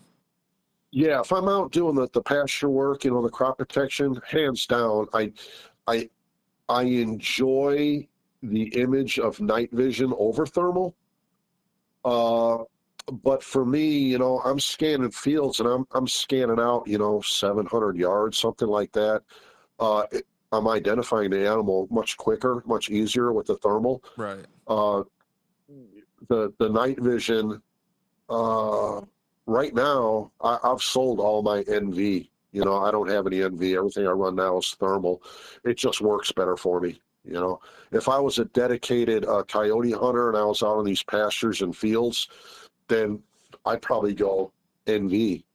I just think it's a I don't know. I don't want to say it's more entertaining, a more pleasurable experience looking through night vision than it is thermal. But now again, some of these newer thermal optics that they're running, I mean, my God, Yeah. it's insane. The Technology's come technology. a long way. Sure, sure. So at the moment, I'm running. Most of my equipment is AR platforms, larger calibers. I do run some smaller stuff, and thermal equipment. Is there a particular cartridge that you favor when going out there hog hunting? Ron, I somebody will say, well, he's biased. He's backed by these companies, and that's what they manufacture. Yeah, there's some truth to that, right? I have friends that I hunt with that shoot everything from 243 all the way up to 4570 Gov, right? Yeah. Big cartridge. Yeah. For my pasture, what I call it pasture work, crop protection, I'm running 240 Spectre, and that's from Southern Ballistic Research here in Brunswick, Georgia. They're the developer of that cartridge. That came out. Don't hold me to this, but I know it's been longer than 5-6 years. That's a fairly smaller round. It's a right about 6 millimeter, but it's a long projectile. I'm running 103 grain, 105 grain. That's what I'm running out in the fields. That's the 240 Spectre. When I'm in the woods, in the thicker stuff, walking, I prefer to run a 338 Spectre.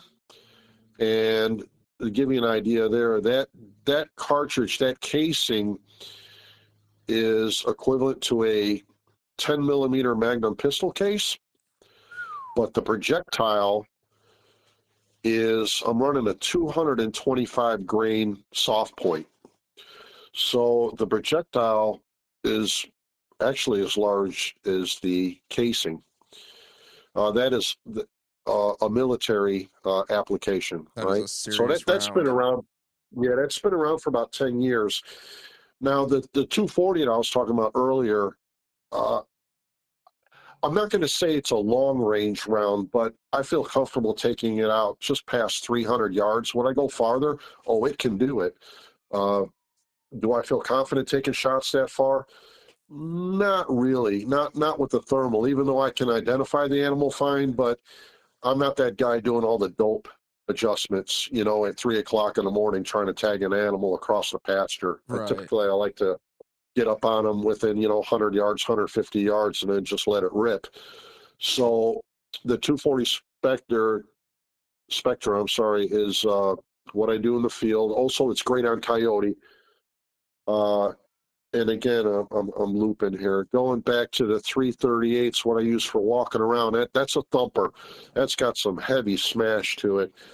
But now when I'm doing tournaments and I'm kind of doing ambush style, where I'm maybe up in a climber for a few days or in a condo, my go-to is the 458 SOCOM That's a big by the same cartridge. company.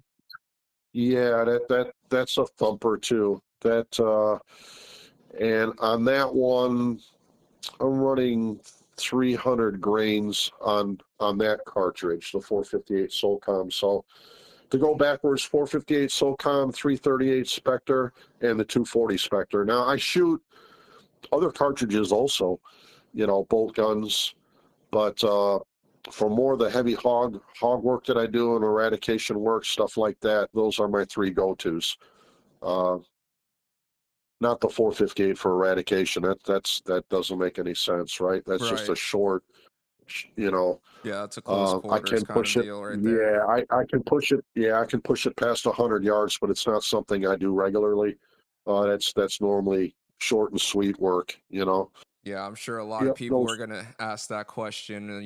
What's he using out there in the field?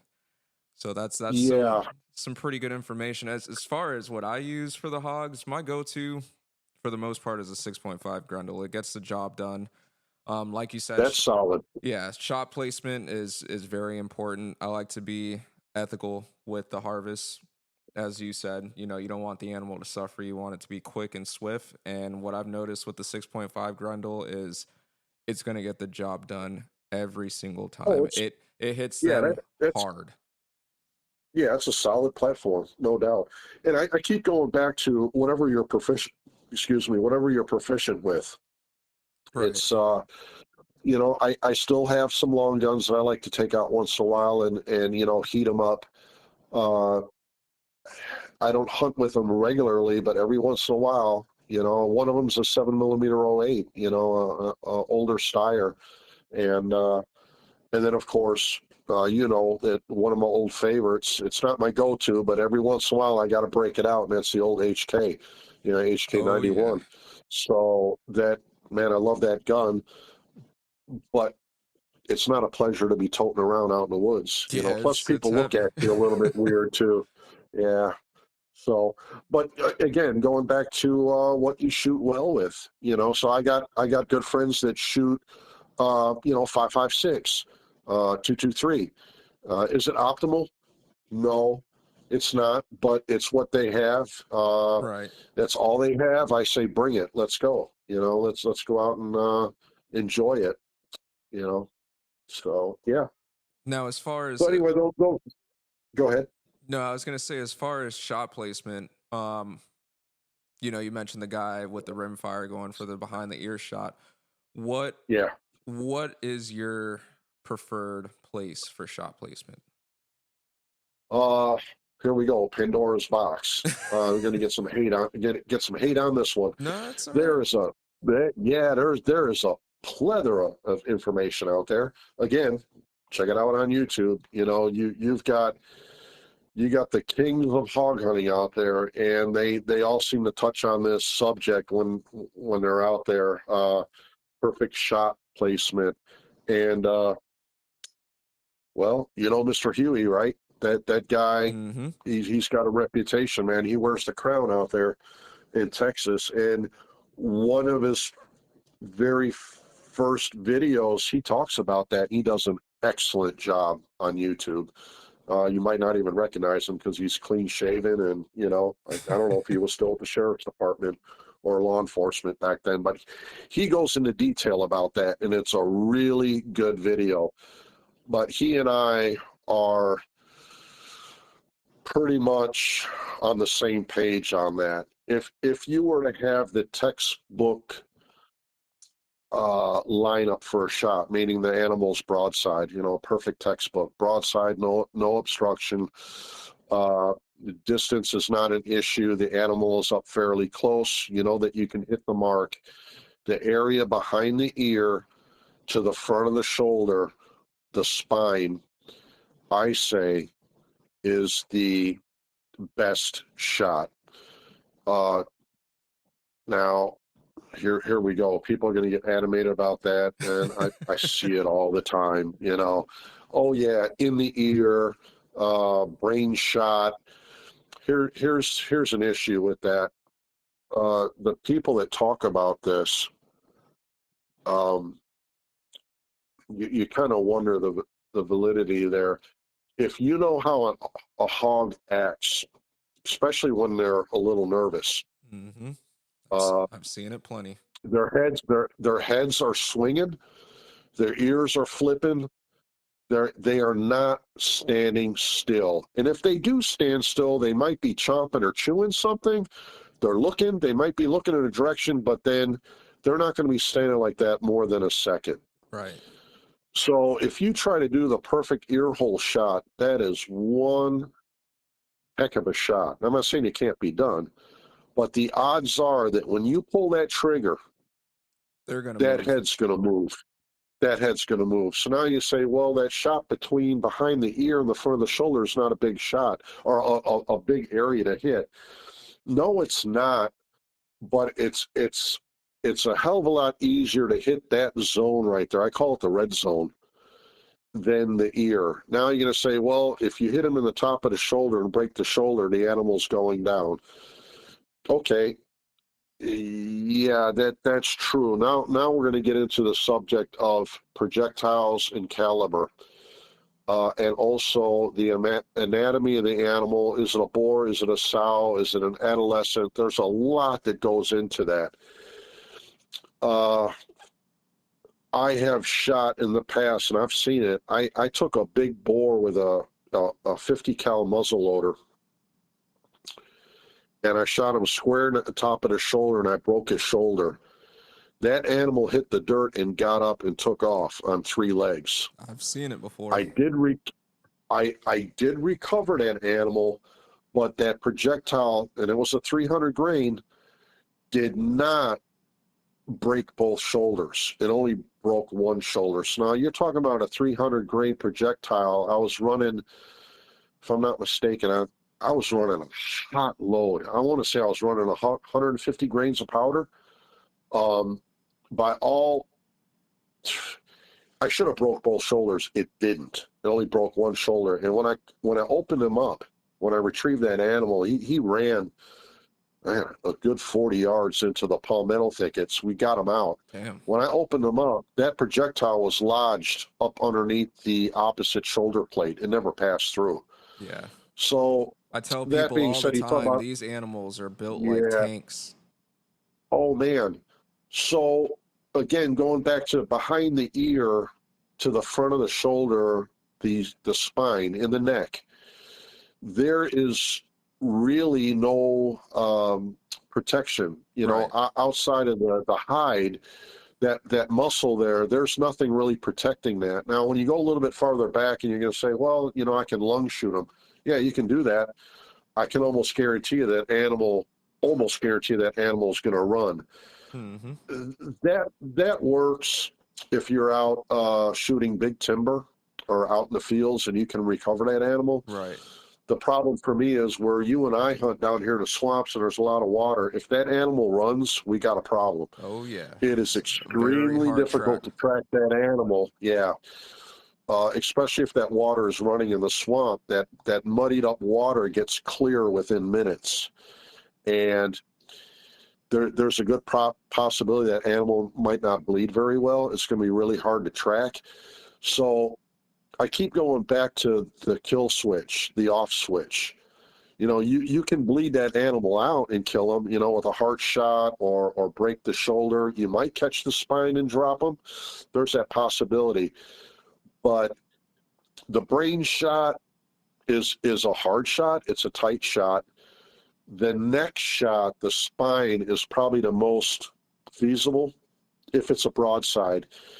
And then you can throw everything else in there, the angle that the animal's standing, the vegetation that's in the way. Anyway, my preferred shot, square in the neck, right in the side. Take the spine, the kill switch right there, the red zone, take them down. Yeah, like you said, the brain shot is a tough one. I typically don't go for that. It's like you said, their heads are always moving constantly. They're rooting up, they're sniffing around in the air. If you're close by and they're skittish, they're on high alert the whole entire time. So it's tough. And I've done it, I've done several square right between the eyes, head on, and, lights out, animals down. Sure, it works. It sure. And honestly, I was lucky that the animal was looking right at me, you know what I mean? Trying to figure out what I was. And then, I flipped the light switch. But that doesn't happen very often. No, it doesn't. It really doesn't. Sometimes the stars align and you'll get lucky, but 9 times out of 10, it's not going to happen that way. Right. So yeah, like we say, there are no absolutes, but for somebody going out the first time, or with me, I prefer the animal to be as broadside as possible, textbook, and then try to take the spine out. If there's, vegetation away, trees in the way, and the animal's just not giving you a clean shot, and you can slip one in behind the shoulder, go for it. If that's all you've got, absolutely. And I've done it. Yeah, as far as shot placements, I typically try to wait for a good broadside shot, and 9 times out of 10, if I'm taking the shot, I go for the pump house, man. I go straight for the heart shot. If I can get a good headshot and they're not sitting still, that's typically the area that I go for, and I've never had an issue recovering an animal, hitting them in that spot. Typically with the 6.5 Grendel, they'll tip over. There's no running, but it's a small area. You got to know the anatomy of a hog and where to aim to be on point with that shot. Yeah, there's a lot that plays into it. It's not that cut and dry. So that's another one of those. The pro hog hunter, some of them get really animated about it. Yeah, for sure. But as far as I know you're affiliated with a couple different brands out there. Is there anybody that you want to give a shout out to here on the podcast that you want to give some acknowledgement? Sure, absolutely. I got 4. Go for it, man. The floor is open. Let's. I'm going to start out with the company that actually helped me. Well, I don't want to say help me. A pivotal moment in my hog hunting journey, if you will. Right. Definitely was launched by a company here in Brunswick, Georgia, Southern Ballistic Research.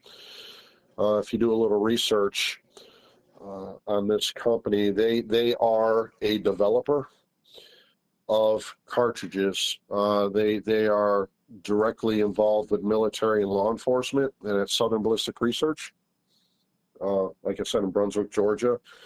They are the team that really got me to step up my A game.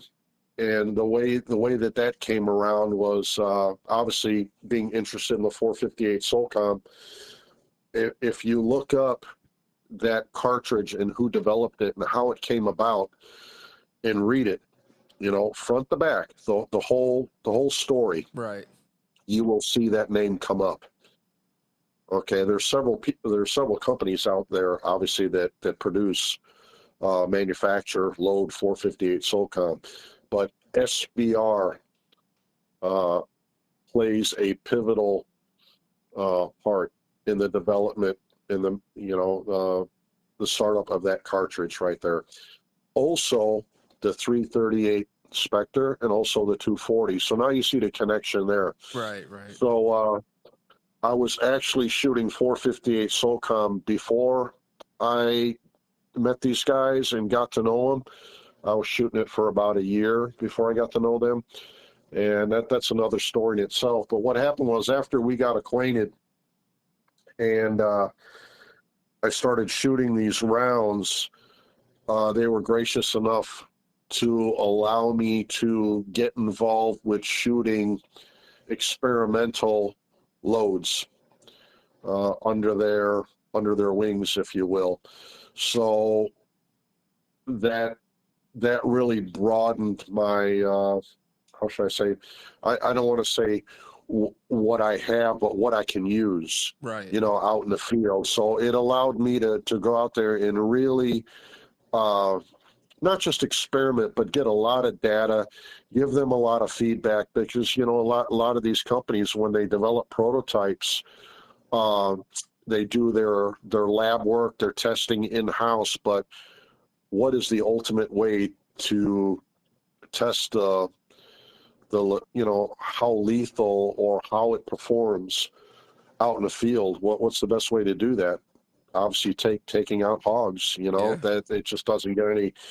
The facts don't get any truer, right, when you start shooting hogs. So that's one company there, and to this day, they are my go-to. And you can say, well, he's partial to the company, they feed him. Well, yeah, you can say that, but I tell you what, over the past 5-6 years now, the knowledge that I've gained from that company, there's no way I could pay these guys back. I mean, the stuff that I've learned, anyway, I can't say enough about those guys. They're awesome. Secondly, and I'm not putting these in any order of importance, but that's where it started, was Southern Ballistic Research.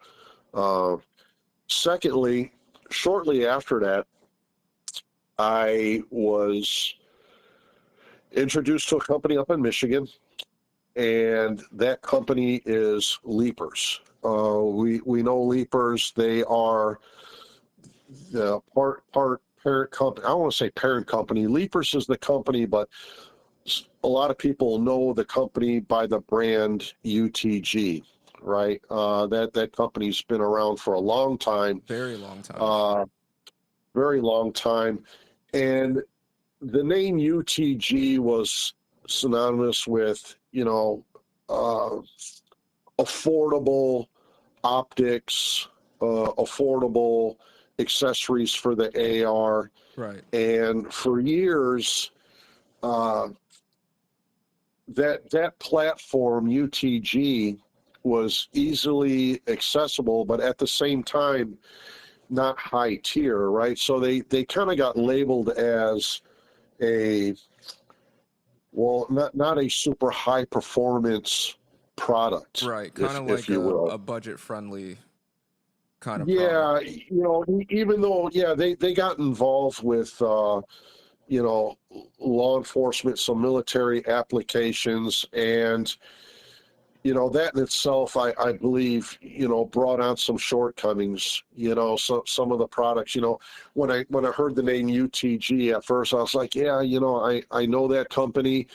But then you hear about these other super companies out there, just building these premium products. Right. What I did not realize at the time when this came about was Leapers, their headquarters, their manufacturing facility is in Lavona, Michigan. And they went through an extensive revamp in manufacturing here in the United States. And a lot of people, I was quite surprised, myself included, I didn't realize what has transpired in the last 5 years at this manufacturing facility. I can't go into detail. There's a company that I work for full time in the luxury automotive field, so I know quite a bit about manufacturing and high end equipment, manufacturing processes. Leapers had taken a huge step in manufacturing that is comparable to what I see in the automotive industry on luxury vehicles, high end. I was thoroughly impressed. I mean, I was gassed when I was invited to see their manufacturing facility up there in Michigan, and it totally. I don't want to say it changed my opinion, but it really opened up to what I could see where this company was going in the future. Right. You know, they have this motto about being the solution providers.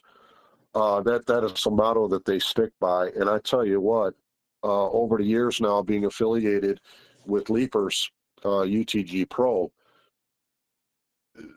they stand behind that motto. I mean, these people that work at this company, a lot of them are shooting enthusiasts, hunters, tactical, 3-gun competition. I mean, these guys really eat, sleep firearms, the shooting sports industry.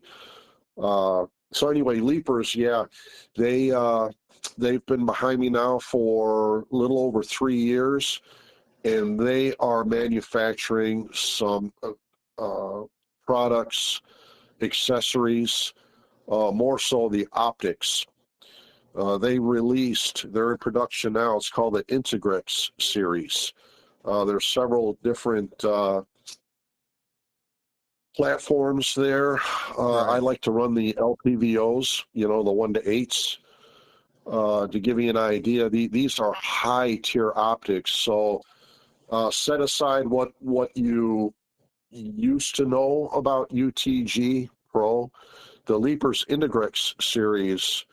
I will put that up against your super high-line manufacturers. I'm going to leave the names out of there. Right. I could think of a couple. Yeah. If you take a look at the dossier and what goes on there with the manufacturer of the Integrex series, to give you an idea, the glass that's used is from Japan, Ohara, I believe it's pronounced, and also from Germany, Schott. I believe it's SCHOTT. Glass is what they're using in those optics, and that's not to say just because it comes from Japan or Germany it's the best. Right. But they did not cut any corners whatsoever in the products, or I should say the parts involved in building these optics. Not only that, these optics are assembled in-house. So they are not using a sub-company like Company X next door who has their name on the optic, and they're gathering all these materials and they're being assembled in China. That's not what's going on here. With no eyes on the quality control. Yeah, that is correct. Now they also have another part of the manufacturing that's going on. They've stepped it up again. They've built another facility on that property where they're taking it to the next level. I mean, they are just on the cutting edge of optics. So that is starting to surface now. I've been at SHOT Show last it's been 3 years now, and that Integrex now is really starting to shine. People are really getting it in their hands. But again, it's a high tier optic. It's not an entry level. Right. It's not a cheap optic. So for the serious shooter or the serious hunter, if you're out there looking at Swarovski or Night Force, these companies like that, take a look at what's going on over there with the Integrex series. It's going to raise some eyebrows. So anyway, that's the second company. Also, we talked earlier about the gaiters that I wear. Nighthawk I've Pro Gear. I've had the pleasure of having Jason on the show to Yep, speak about the Gators, which was absolutely great. That was episode 2. Jason and John, both owners yep, of yep, Nighthawk Pro Gear. yep. Great guys. They've been backing me now for several years, right? So they also have some other product that they're working on. But yeah, the Gators, uh, I wear those. I mean, when I'm stepping out of the truck and I'm going to field, even if I'm scouting, I'm wearing them. So Same. most of my videos or any pictures you see of me walking out in the field or hunting or doing whatever, um, 90% of that I'm wearing Gators, right? Uh, so yeah, kudos to those guys right there. Love that product. Amazing product. Uh, yeah. Lastly, I've been getting acquainted with a thermal optic company that's new here to the United States, and the name of the company is Night Pearl. They're from the Czech Republic, and I'm Interesting. going to back up here. Yeah, I'm going to back up a little bit on the thermal topic, and I'll try to make it short. I got acquainted with this company, Night Pearl, from the Czech Republic, about 7 months ago.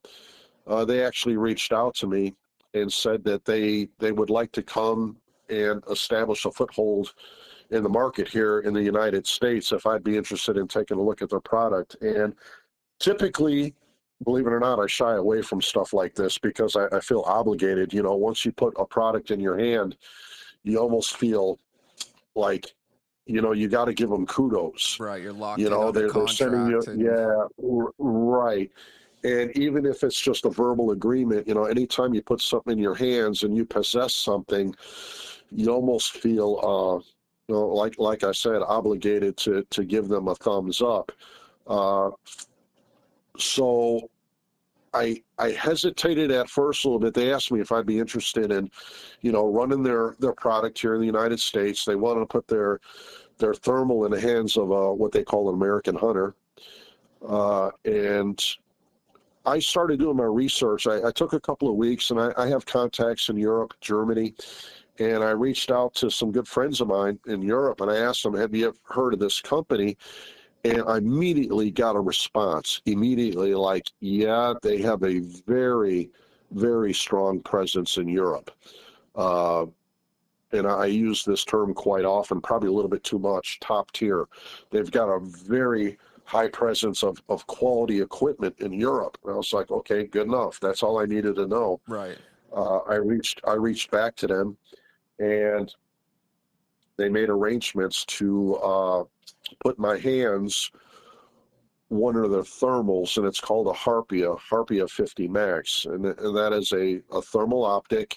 It looks like a traditional scope, 50 millimeter objective, and I can say hands down, like I said, it's about 7 months ago when I got acquainted with them. Hands down, this optic has not let me down at all. There's nothing on this optic to this day that I would try to improve on. Everything has been check the box from 1 to 5. They've been hitting fives all the way That down says the a bottom lot of the right sheet. there.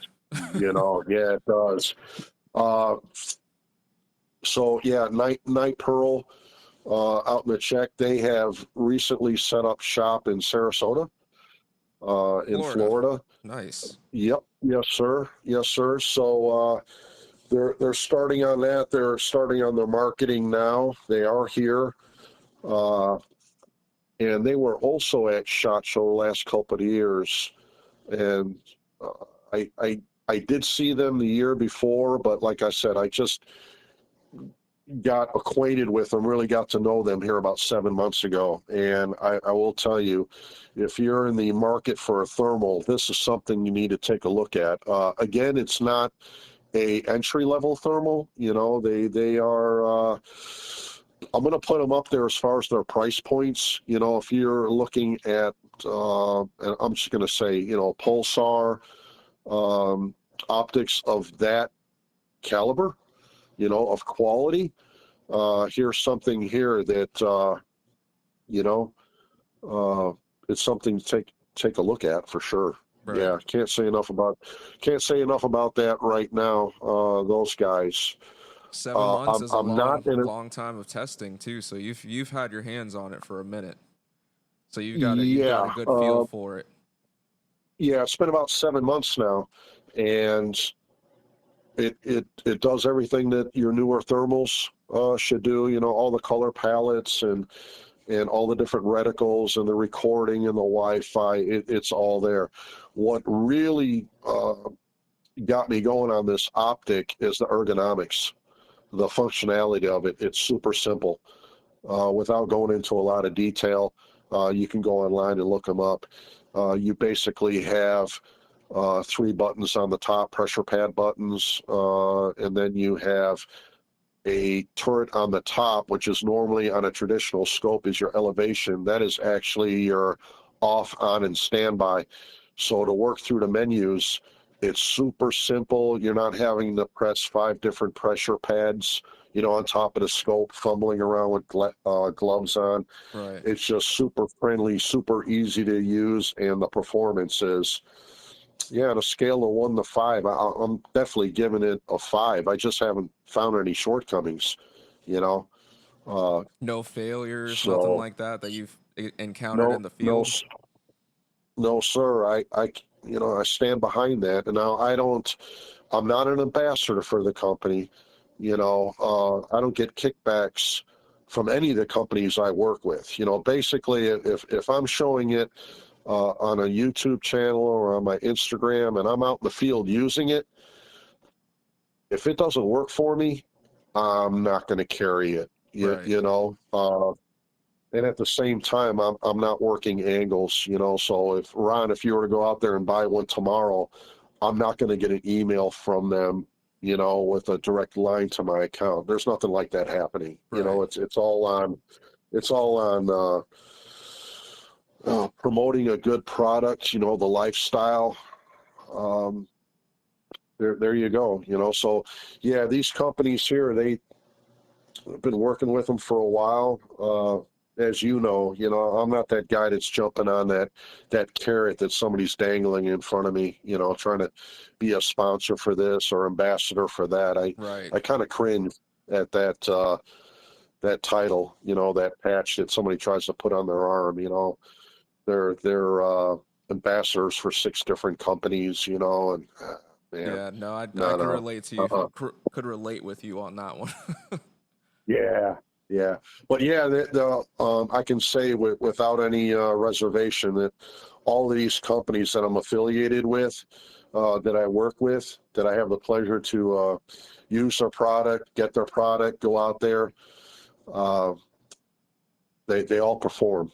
They all perform, and just like where you hunt, Ron, down there, if it doesn't work for you, you know, it's not going to be in your truck. It's not going to be in your backpack. You know, you're moving on. Right. You don't have, For sure. And you um, know me, when I yeah. field test a product, I put it through all kinds of trials and tribulations. So Oh, it's yeah. gotta be a solid product if I'm even mentioning it on anything that I Sure. have, my social media, the podcast, any word of mouth to anyone. Oh, absolutely. Absolutely. There's nothing worse than going out in the field and having something fail. I mean, mechanical failure, I mean, that's just, there's always that possibility, right? Right. But, uh, but when you have something that just doesn't perform, uh, yeah, toss that onto the next page, For you sure. know? You want to Yep. go out to the field with some reassurance in the back of your mind. Yep. Yeah. You know, and I'm not a super techie gadget guy, even though I like cool stuff, you know, and GPS and, you know, all of the Wi-Fi and all that. And I'll be honest with you, I'm not that guy, you know. Yeah. Going back to starting out hog hunting, I still get a grin, you know, when I grab that bolt gun, you know, that 7mm '08 with just an older, you know, Leupold on there, you know, it just drives tacks, and I sling that on my shoulder and I go off for the afternoon. You know, Yeah. it's a good feeling. You know, I don't have to go out there with you know, a 20 round clip, you know, running thermal and, you know, having my GPS, and that's I don't have to have that. Yeah. It's fun to work with, but that's not what it's about. Could get by with the simple things. Oh yeah. Don't you? Oh You yeah. don't have to Yep. overcomplicate it. Heck no. Oh no, not at all. But yeah, kudos to all these companies. Like I said, Southern Ballistic Research, uh, yeah, Leapers up in Michigan, you know, Nighthawk Nighthawk, Pro Gear. yeah, yep, yep, and Night Pearl USA. Yes, sir. Well, Good Martin, stuff. it's been it's been a great show so far, brother, and I know we could go on for days and days when it comes to different topics and things to talk about, but Oh everything that yeah. you've Oh laid yeah. down on the line tonight has been some solid information, man. And like I said, this has been a long time coming, and I'm glad we were finally able to connect the pieces together Yeah. and make this happen, man. It's been an Yeah. amazing night. Even Yeah. I appreciate it. I appreciate it. When another time, we'll get into more into the technical side if you want, and tactics and try to break that down a little bit. for You sure, know, man. Yeah. um, There's you plenty of know what? information still left on the table. I don't think this will be the last time you're ever Oh on the yeah, show. yeah. No, I appreciate it. Yeah, but yeah, there's a lot, and I truly believe, somebody that loves the outdoors and loves to hunt. Uh, Gosh, here in the South, I don't know about up north, but down here in the South, it just doesn't get any better, especially hog hunting. If you can get on private property, because you can do it year round, Yeah, if you can deal with the elements and you can get the accessibility to get on the property, the opportunity is there, and it opens up a lot of doors, opens up a lot of doors. for sure. That's the whole purpose of this show, man, is to get people outdoors and just share our passions for all these different hobbies that we do out there in the field. Absolutely. Absolutely. Yep. All right. All right, brother, let's wrap this show up and we're definitely going to do this again. All right. For any Okay, sounds good. Good luck to you. Hope everything works well for you, and a lot of prosperity. I appreciate it, brother. We'll And definitely be in touch here soon. yep, you got it. So give me a shout. We'll talk to you a little bit later. For sure. This is All right, Martin man. with Hog Snort Resort, and he's checking out. All right. Thanks a lot. Talk to you later. All right, brother. All right. And that concludes our episode 5 of Journeyman Outdoors. Be sure to give Martin a follow at Hog Snort Resort on Instagram. This is your host, Ron Legal at Ron Legal Outdoors. And that's it for episode 5, guys. Catch you later.